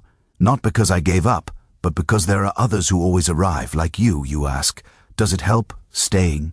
She considers some days you both fall quiet. The fire pops, sending a soft burst of sparks toward the stone. You want to go back, she says, and it's not a question. You nod slowly. I don't know what that means. I don't want war. I don't want to kill anyone. You want them to know, she says. You want them to see what they did. Yes, she gives a small smile.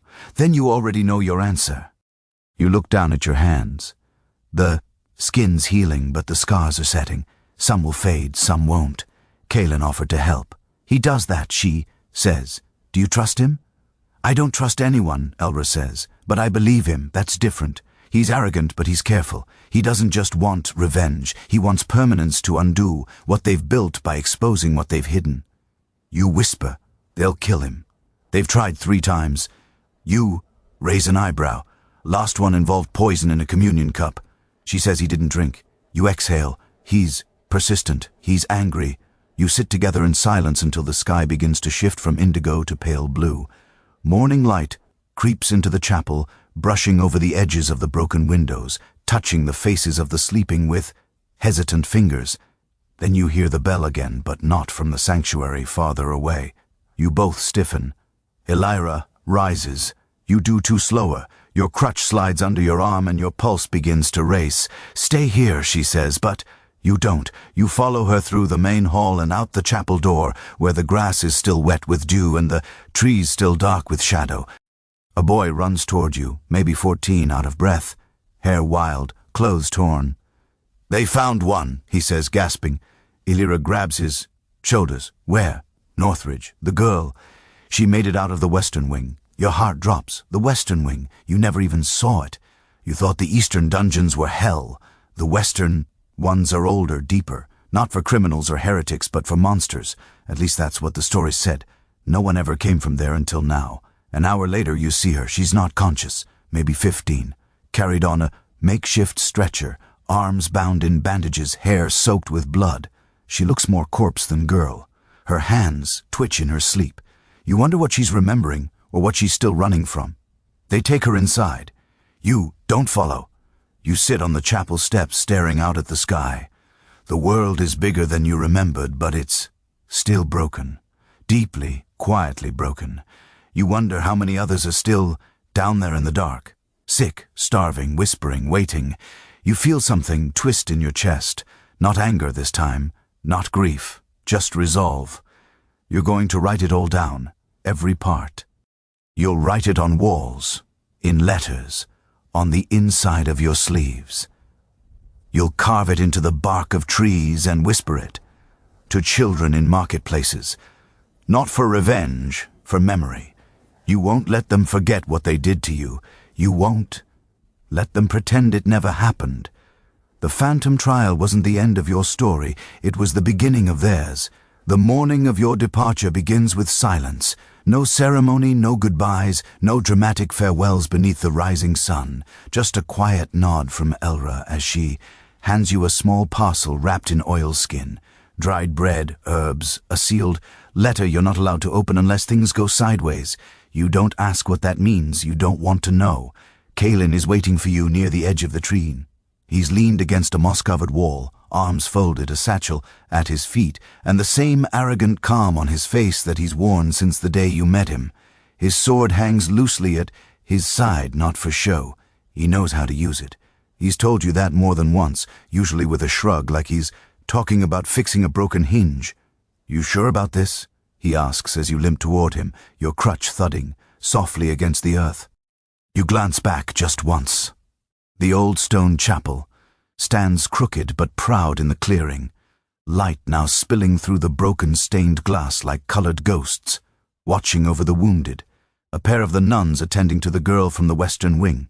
You see her arm moves, slightly, a good sign. You turn forward, I'm sure. He doesn't smile.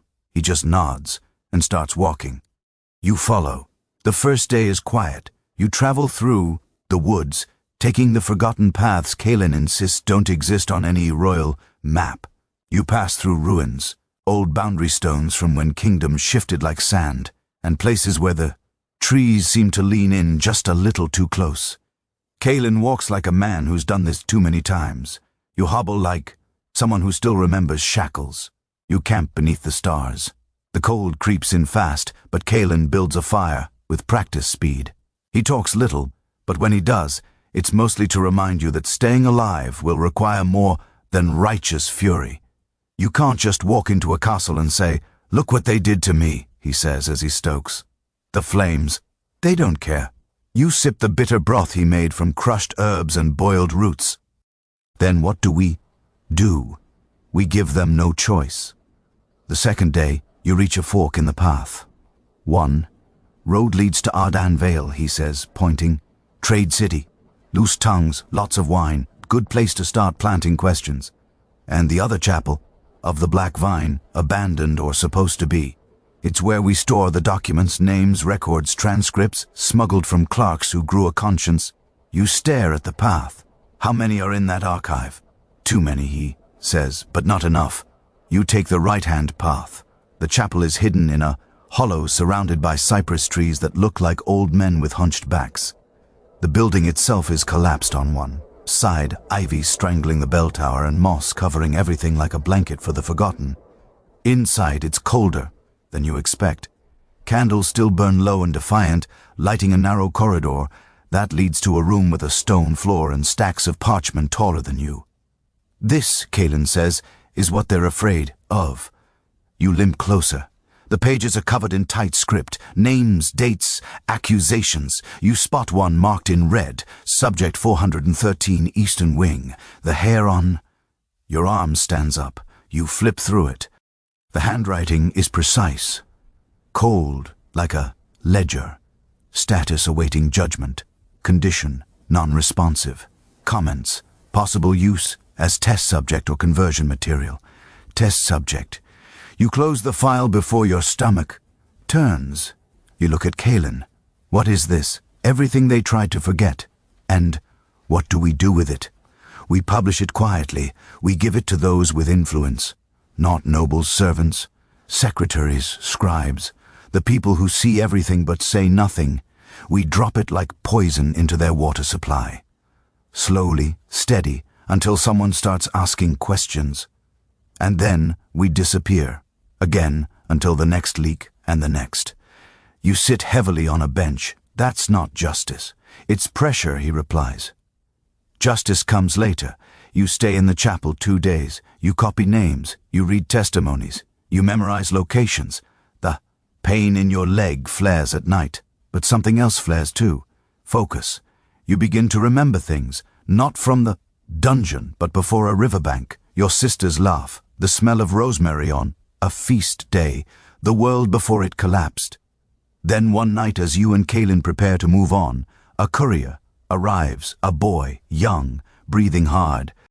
They're holding a public trial, he says, between gasps. 2 days from now in the square. Kalen stiffens. Who? High priest from Westreach and a bishop's page. Charges of corruption. You stare. They're finally doing it. Kalen frowns. It's a show. They'll pick the ones who are least connected and toss them to the crowd like scraps, hoping no one asks about the rest. You rise, then we make them ask. 2 days later, you stand in the back of a crowd packed into a town square. People jostle, mutter, cross themselves. The accused are brought forward, robes askew, faces blank. There's shouting, there's spectacle, the air smells like sweat and tension. Kalen slips a parchment into your hand. It's your record. Subject 413. You step forward, not onto the stage, but into the crowd. You hand it to a woman clutching a rosary. She reads. Her eyes go wide. Then you hand it to another, and another, and another. Within moments, whispers spread like wildfire. You don't yell, you don't draw a sword, but you just watch. As the truth starts to move like smoke under a door, like rot in the walls not loud but unstoppable. You disappear into the crowd because this isn't your trial anymore. It's theirs, and it has only just begun. The stars are out when you finally stop moving. You've walked far from the square, through tangled alleys, across a broken bridge, and down a quiet path that only Kaelin seemed to know existed. The air is cool again, the wind rising off the hills and brushing your face with that quiet, ancient feeling you only ever find at the end of a long stories. You don't speak for a while, neither does he. The silence feels earned, like a medal you didn't ask for, but received anyway. Somewhere behind you, in the city you just left, people are whispering, reading, asking questions, and somewhere, even farther back, down deep, past the roots of castles and churches and stone cathedrals, there are still people chained in the dark, wondering if they've been forgotten. They haven't. You sit beneath a tree, looking up at the stars, and let your breath even out. The pain in your leg is a dull throb, now. Permanent maybe, like the memory. It'll never go away completely, but it doesn't hurt the same. It just reminds you that you escaped, that you're still here, still moving.